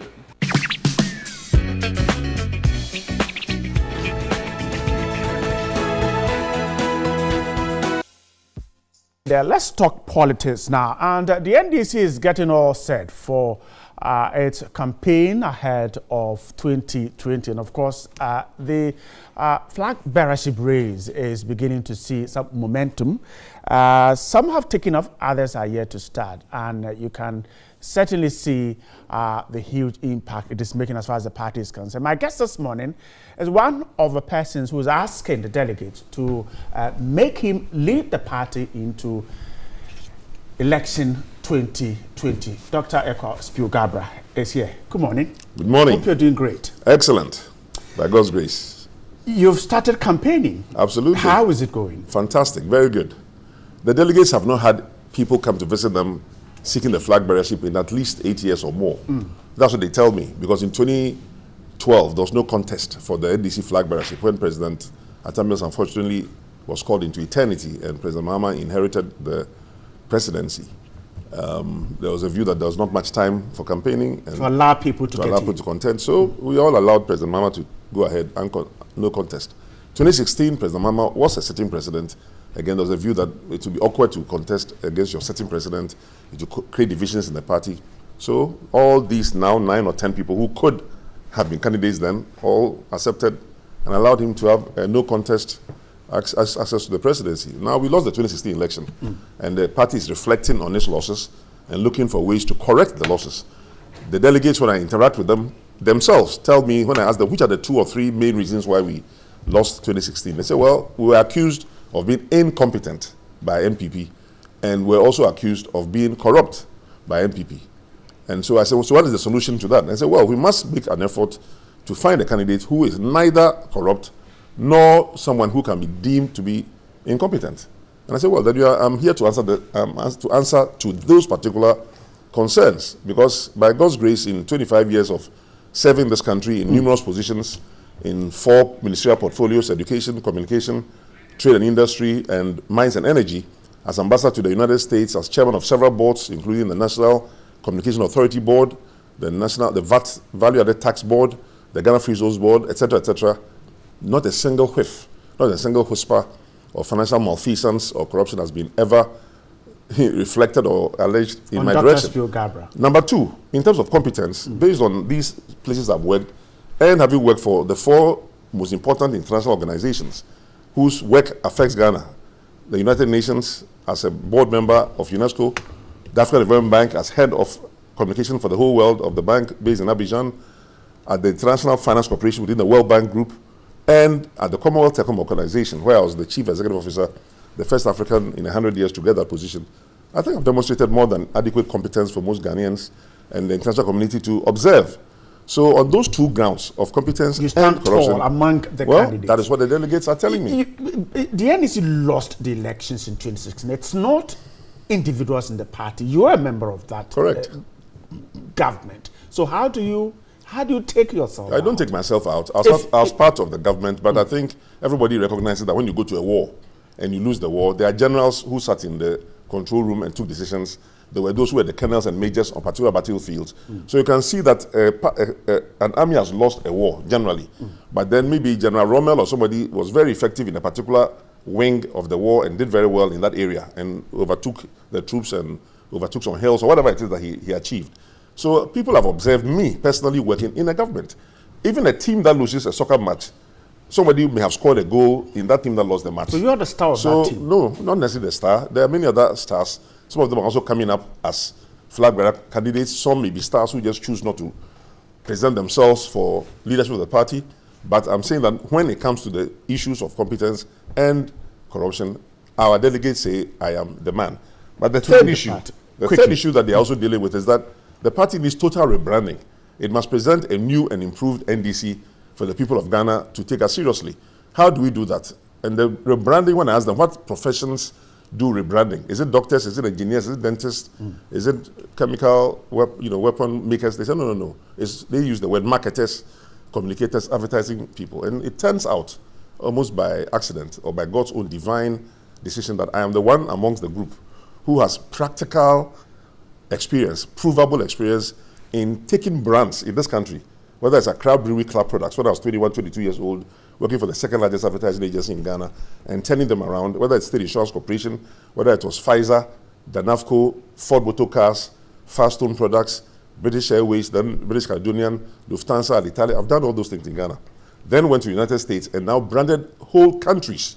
So the government of Indonesia, the government of Austria, the government of Turkey, the government of the Netherlands would come to my company, Hill and Knowlton, then the largest communications company in the whole world, with over 1,000 professionals, 44 offices in 33 countries, and me, the only African amongst them, first ever recruited in 1979. And we're doing these things. So branding and rebranding has been part of my profession. And that's what you intend to use to. And that's why when the value added tax was suspended in 1995, because Ghanaians, through the current president, Kumi Preku, Siemi Preku, Wiemi Preku, when I became Minister of Communications, President Ronnie said, look, this task actually belongs to the Ministry of Finance, but you are supposed or presumed to be an expert. Take this matter up and convince Ghanaians that VAT is actually good for them. In 18 months, I led the committee, it included John Mahama, to convince Ghanaians in 18 months that VAT is good for them. And when VAT was introduced in December 1998, not a pin dropped, no demonstration. So I've proven my capacity to turn around a product that people rejected, such as NDC, and get them to accept it, which I can do for NDC as a flag bearer. And so the NDC was branded incompetent, was branded as a corrupt party. How do you intend to fix this? Well, first of all, we must get a candidate who cannot be accused of that, because the 2016 the delegates will vote for you based on what they know you can do. And I've just summarized some of what I can do, and they also know some of the things I can do, and I can keep talking to them until they know more of what I can do. So I'm saying that 2016 is past. We are the candidate then, he was branded a certain way. We may not have effectively defended ourselves. We are going to 2020. I am saying we need a candidate who cannot be accused of the things that our previous candidate or candidates were accused of. Whether it was justified or not, suggesting that another indeed matter. President Mahama was incompetent, is that what No, you're saying that the MPP accused our party and its leadership of corruption and incompetence. Right. It was up to us and the leadership to prove otherwise. It seems to Ghanaians that we did not prove it sufficiently, and that led to our loss. Coming back, we must present a new and improved soap, or a new and improved beer, a new and improved toothpaste, whatever the product is that has been rejected. You can't just bring the same product back in the same form without a new and improved. And that is the work of branding. I don't believe so. I personally don't believe so, because we're in the government, and I haven't seen any allegation of corruption being proven yet against the party. No, I'm saying no allegations. There were many allegations. So we heard about brass branding. We heard about a Ford motor car. We heard about Jida, Sada, Suba. We had many, many things we heard. But as a government official, if those things are not in my ministry, I wouldn't know the truth of those allegations. So we heard about those allegations, and I'm saying MPP has chosen not yet to bring those cases. And many people actually fear in our party. The delegates tell me that they believe MPP is waiting to see who we bring in as our flag bearer. Then they will flood us with the allegations and the actual cases that are being, researched and reviewed by Martina Midu and others in the Attorney General's Department, Yoko. And then 2019, instead of us having a positive campaign, we'll be spending our time in a reverse exercise of fighting allegations against somebody they may bring allegations against. And so in your that's case, why you need a candidate against whom they don't have any allegations. That's you. That is me. Why not Professor Alabi? Why not Mr. They must come and present themselves. I'm saying I'm a candidate against whom there are no allegations and no evidence of any corrupt practice while in government for 25 years. If they also have such records, it's up to them to come and present themselves. I'm talking to delegates. I'm not telling them about any other candidates. When I go, I'm very careful. I'm not there to attack anybody. You may have watched my campaign team has never attacked any other candidate. But in the nature of the contest, you may have to refer to other people's names or titles or positions, as we've done on this program. But I've said, I don't have any evidence against any colleague of any wrongdoing. But it is NPP who made those allegations and who are also collecting the evidence. They say, for example, that some parliamentarians collected double salary. Have you heard that? Do you have personal evidence that an MP collected double salary? I don't have personal evidence of it. These MPs and former ministers and deputies are NDC members. They are my colleagues. They are my friends. But I don't have evidence against them. But NPP say they have the evidence, and they'll be bringing the evidence. And they have chosen not to bring it now. But if you are one of those candidates and you are elected and they choose to bring it during 2019, 2020, when we should be campaigning aggressively, you are the underdog. You are the opposition party. You should be taking the campaign to your opponents. And instead of taking your campaign to the opponents and pointing out the $20,000 that it takes to see the president, or the $100,000 that it takes to sit by him, or the 5, 4, and 3, 2, 1 football formula that Nyantichi talked about when you want a contract in Ghana, we will spend our time defending various indefensible, possibly indefensible allegations or court proceedings. It is a matter of concern to our party delegates. Is this to suggest that the former president won't be a good candidate? Of course, there are many people in our party who think so, and there are others who think he will be a good candidate for different reasons. Those who think he's a good candidate, he's appointed them as deputy ministers and ministers. Nobody who has not been president has had the chance to appoint somebody as a chief executive officer of a state enterprise or chairman of a board or as a deputy minister or a minister. So when some MPs come out and say they support any former president who has helped them, you're not worried? I can't be concerned. I mean, I appreciate their position. Many of them tell you privately that, well, you know the situation, we have to do this, but our vote may be different. Is funding a challenge as far as your campaign is concerned? Some have said that yes. Mr. Mahama has what it takes as far as providing logistics to take the party to... But it's a very, with all due respect, a lazy way of thinking about a campaign. No one person anywhere in the world will have all the money that it takes to run any campaign in any country. So even the Donald Trumps and all that take support and contributions from other people. He organizes $1,000 and $10,000 a plate dinners to help him. Obama notably had, very little money, living in a very small two-bedroom apartment in Chicago, but he raised over $800 million because he was a credible candidate. So NDC has the choice of putting in front a credible candidate so that 1,000 or 10,000 businessmen can bring 10,000 or 100,000 each to support that candidate. And that's where you're getting. That is where I am coming from. Or put their faith in any one person that they think, oh, he has the money already, so let's go and bring him. I cannot say a former public appointee in the NDC government, whether it was President Mahama or any minister, has a lot of money. When I know that they've been mostly salaried workers most of their lives. And the minister's salary was 9,000 cedis. President's salary was about 12,000 cedis. It's been revised upwards to about 22,000 for the president and maybe 15 or 16,000 for a minister. How does anybody on those salaries somehow become somebody who has all that kind of money? So NDC is better off finding a candidate that the people of Ghana, the business community, who can raise, who I interact with on a daily but not basis. one who has the resources. Well, you can have resources and it helps. It doesn't hurt to have resources. But people will ask you, how did you get those resources? If it's true, you have them in those large quantities.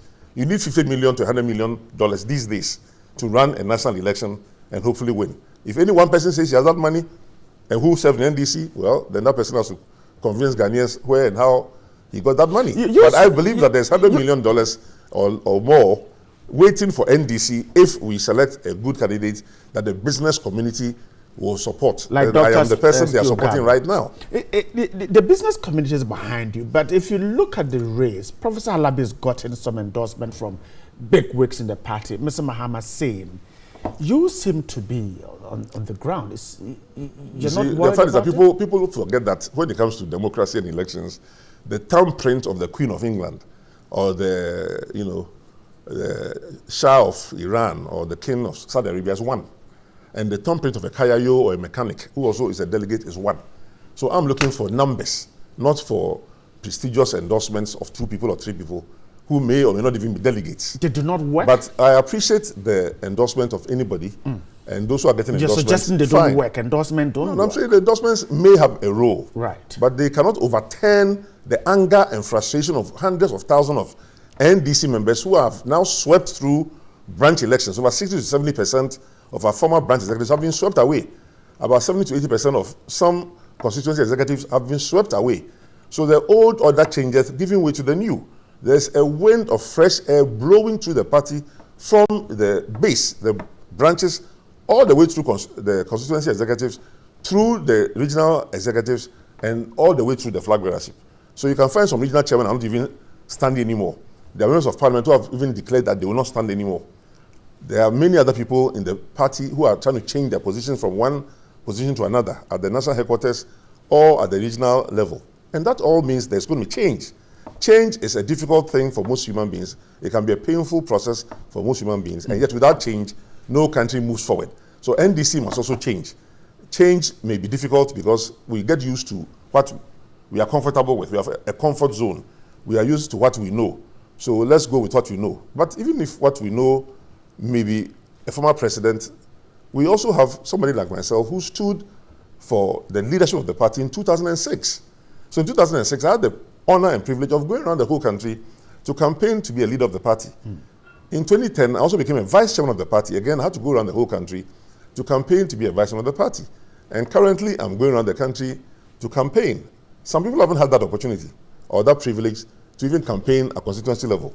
They don't know how our constituencies are organized and what offices they have or don't have. Most constituencies do not have an office. 16 years of being in power, NDC. You've built roads and blocks and hospitals and bridges, and our constituency executives are saying, where has all that money gone to? It has gone to private pockets and private bank accounts, and the party itself has been left as a hollow shell where we can't even pay salaries of our headquarters staff and put electricity on and pay our bills. And that's what you intend to change. NDC executives want somebody who will be their party leader, who will strengthen the party itself. The founder of the party you're trying to lead on good terms with you? Very good terms. Everybody knows I'm on very good terms with President Rawlings. People call me his this, his that. But I mean, we have on very good terms. I've respected him because people forget that all President Rawlings keeps saying, which we don't like to listen to, is that please, I established a party and I put a certain number of names on the front porch of that building.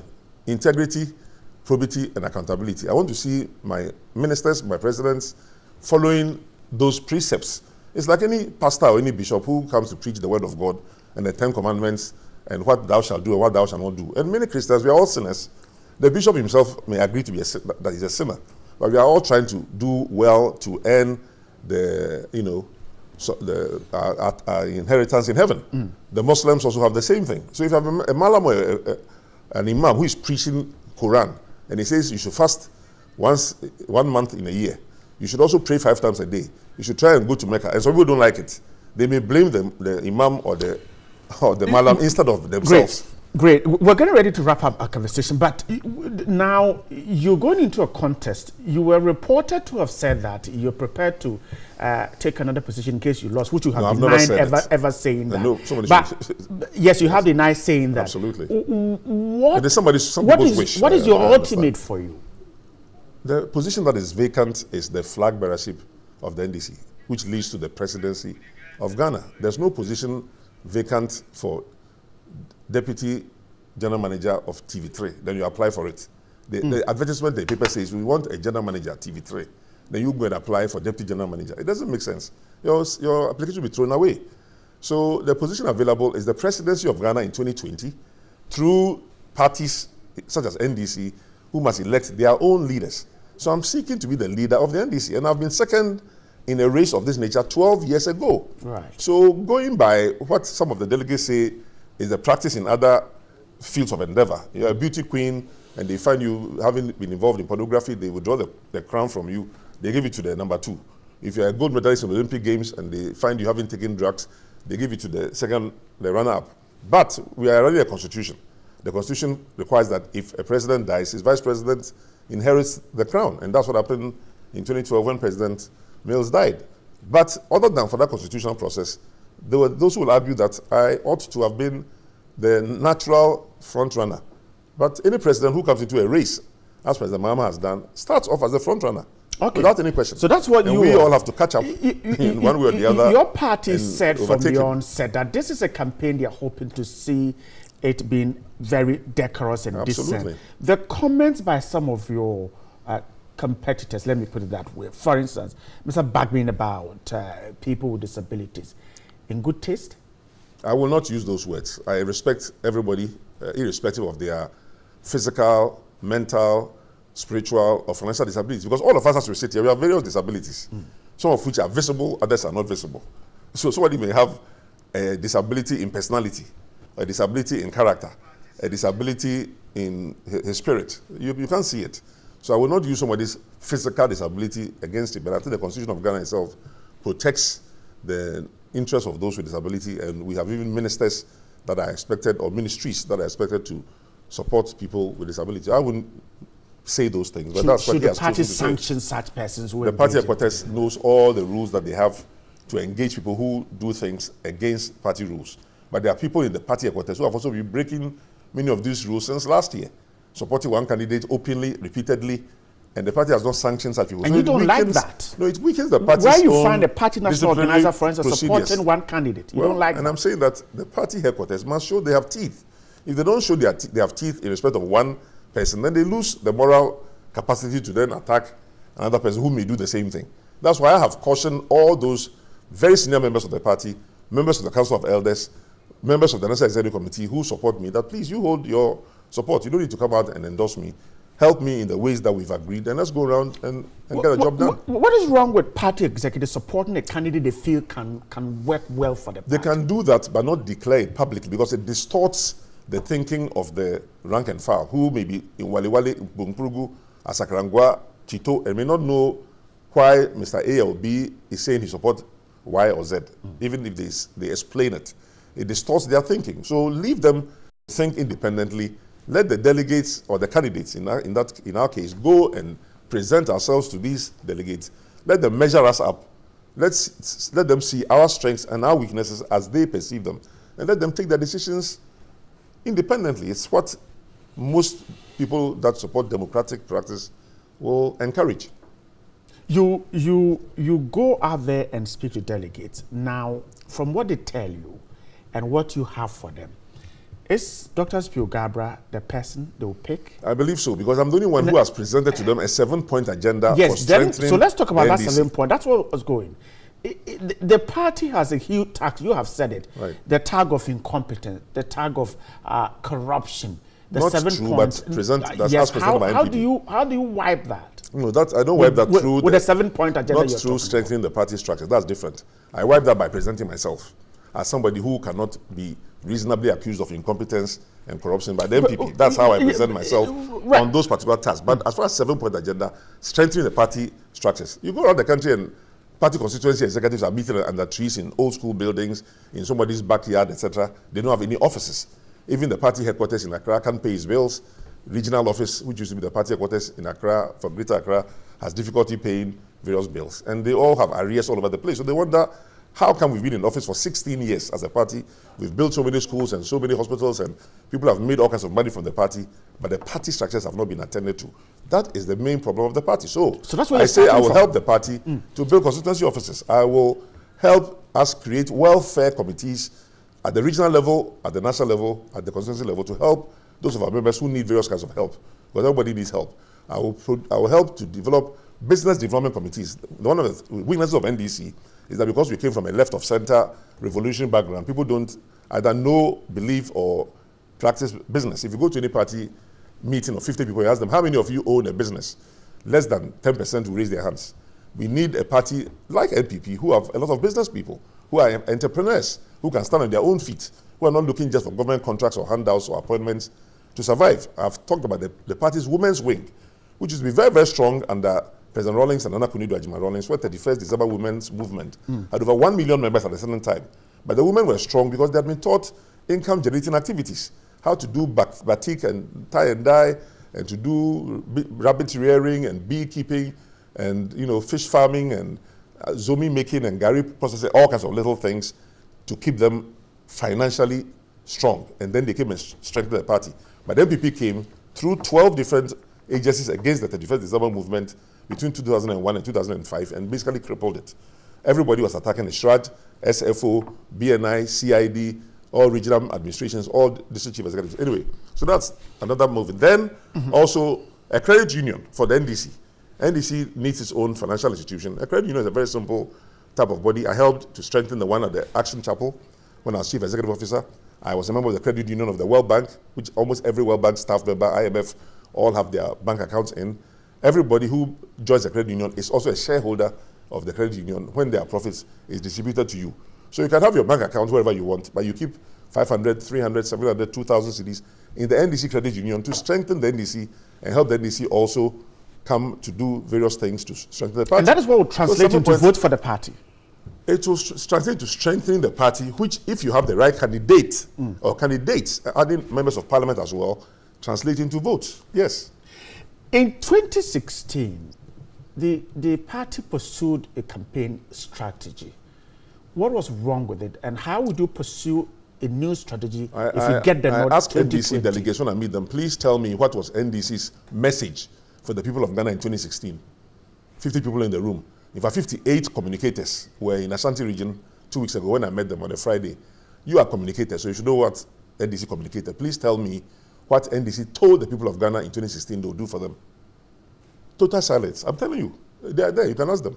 Nobody could tell me what NDC itself said they couldn't have. I've asked that question. They couldn't remember? They couldn't remember. And when I asked them, what about MPP? And they all remember MPP promises. One they said one factory, one this, one this. One. That's okay. So you see what the problem was. We had the campaign, and whatever our messages were, we ourselves in NDC cannot remember. And anybody can test what I'm just saying anywhere they want in Ghana. That NDC members, NDC executives cannot repeat and recite what NDC's promises were in 2016. So if you can't recite it, why would the people of Ghana remember when they go to the polling booth? Of course, we had a manifesto. Yes, a very good book, but full of you didn't take part in shaping that communication strategy? Well, I was made a member of the NDC Communication Committee, and I think I was appointed somewhere in September, October 2015. By March 2016, I had not been invited to a meeting. So when NDC, 200 of us, all party hierarchy, the top hierarchy, ministers and cabinets went to a retreat in Serena Hotel in Volta region. I stood up at the right time when questions and answers, and I said, I'm supposed to be a member of the political committee of the NDC.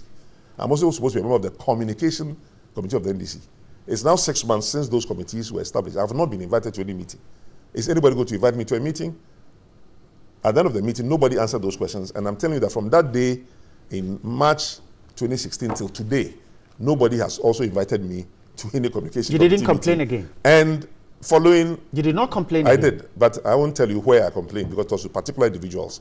But this was an open meeting, so at least 200 people heard me commenting on it. And I'm saying till today, even after we've lost election, if there's been a post-mortem meeting of the communication and other committees to find out what went wrong and what went right. I've not been called to offer any minimum or minute knowledge I have. And yet, I'm the only one in that whole organization that has been head of communication of an institution as prominent as the African Development Bank, where the bank recruits around the whole world and looks for the African who can represent it worldwide and defend it and promote it and publicize it and explain its policies. I was the one who did it. Okay. So if you have somebody like that in your government who Rollins identified and therefore brought me in to the Minister of Communications when there were 25 or 20 million Ghanaians at the time, I'm in the party. I'm happy to serve. I'm not charging a fee for it.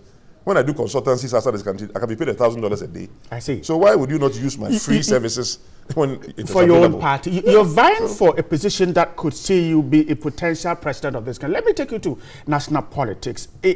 Ghana putting up a national cathedral. You were once a church administrator. This is a decision you will recommend to a state like Ghana? I must say that I haven't found where that cathedral is going to be placed. I hear even some judges' buildings have to be destroyed for the cathedral to be built. So, the Ridge area. So, well, pull down judges' buildings, the Judicial Institute. The Parliament is the best body to debate such matters because we have to decide, for example, the National Mosque, which I believe is being built somewhere near the Kanda Highway. Was there state funding put into it?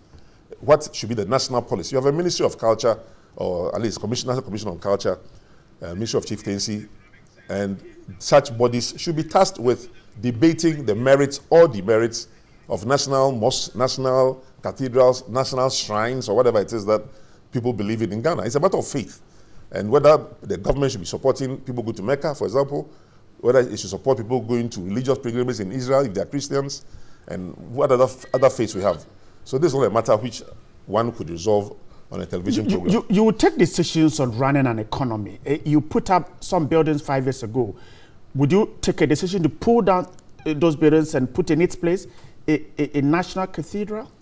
Well, I would say the cost of building any project and the funding sources are all important in determining what you do. I don't know the funding sources for the National Cathedral. Is it taxpayers' money? Is it voluntary contribution from churches? Is it philanthropic money from overseas? I don't know that.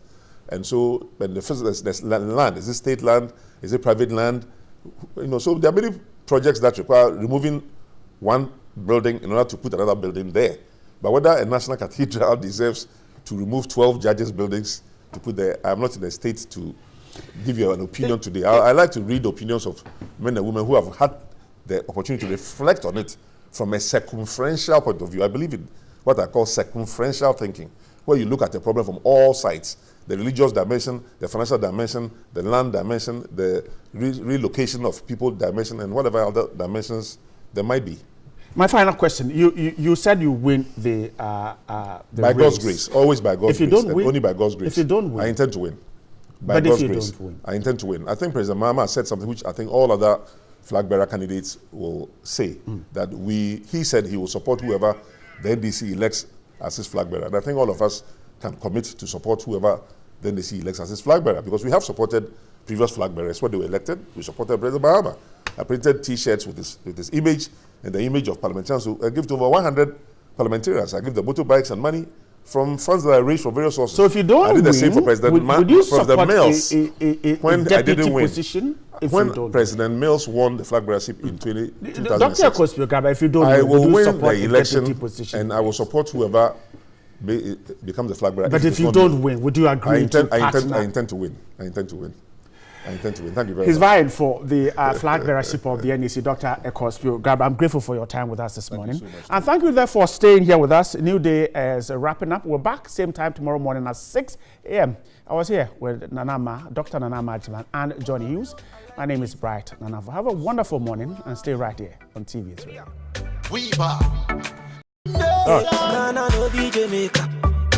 Fire burn the enemy, oh. Now I'm making the paper. Ojan show Babylon fool. Only young Kaswana, yeah.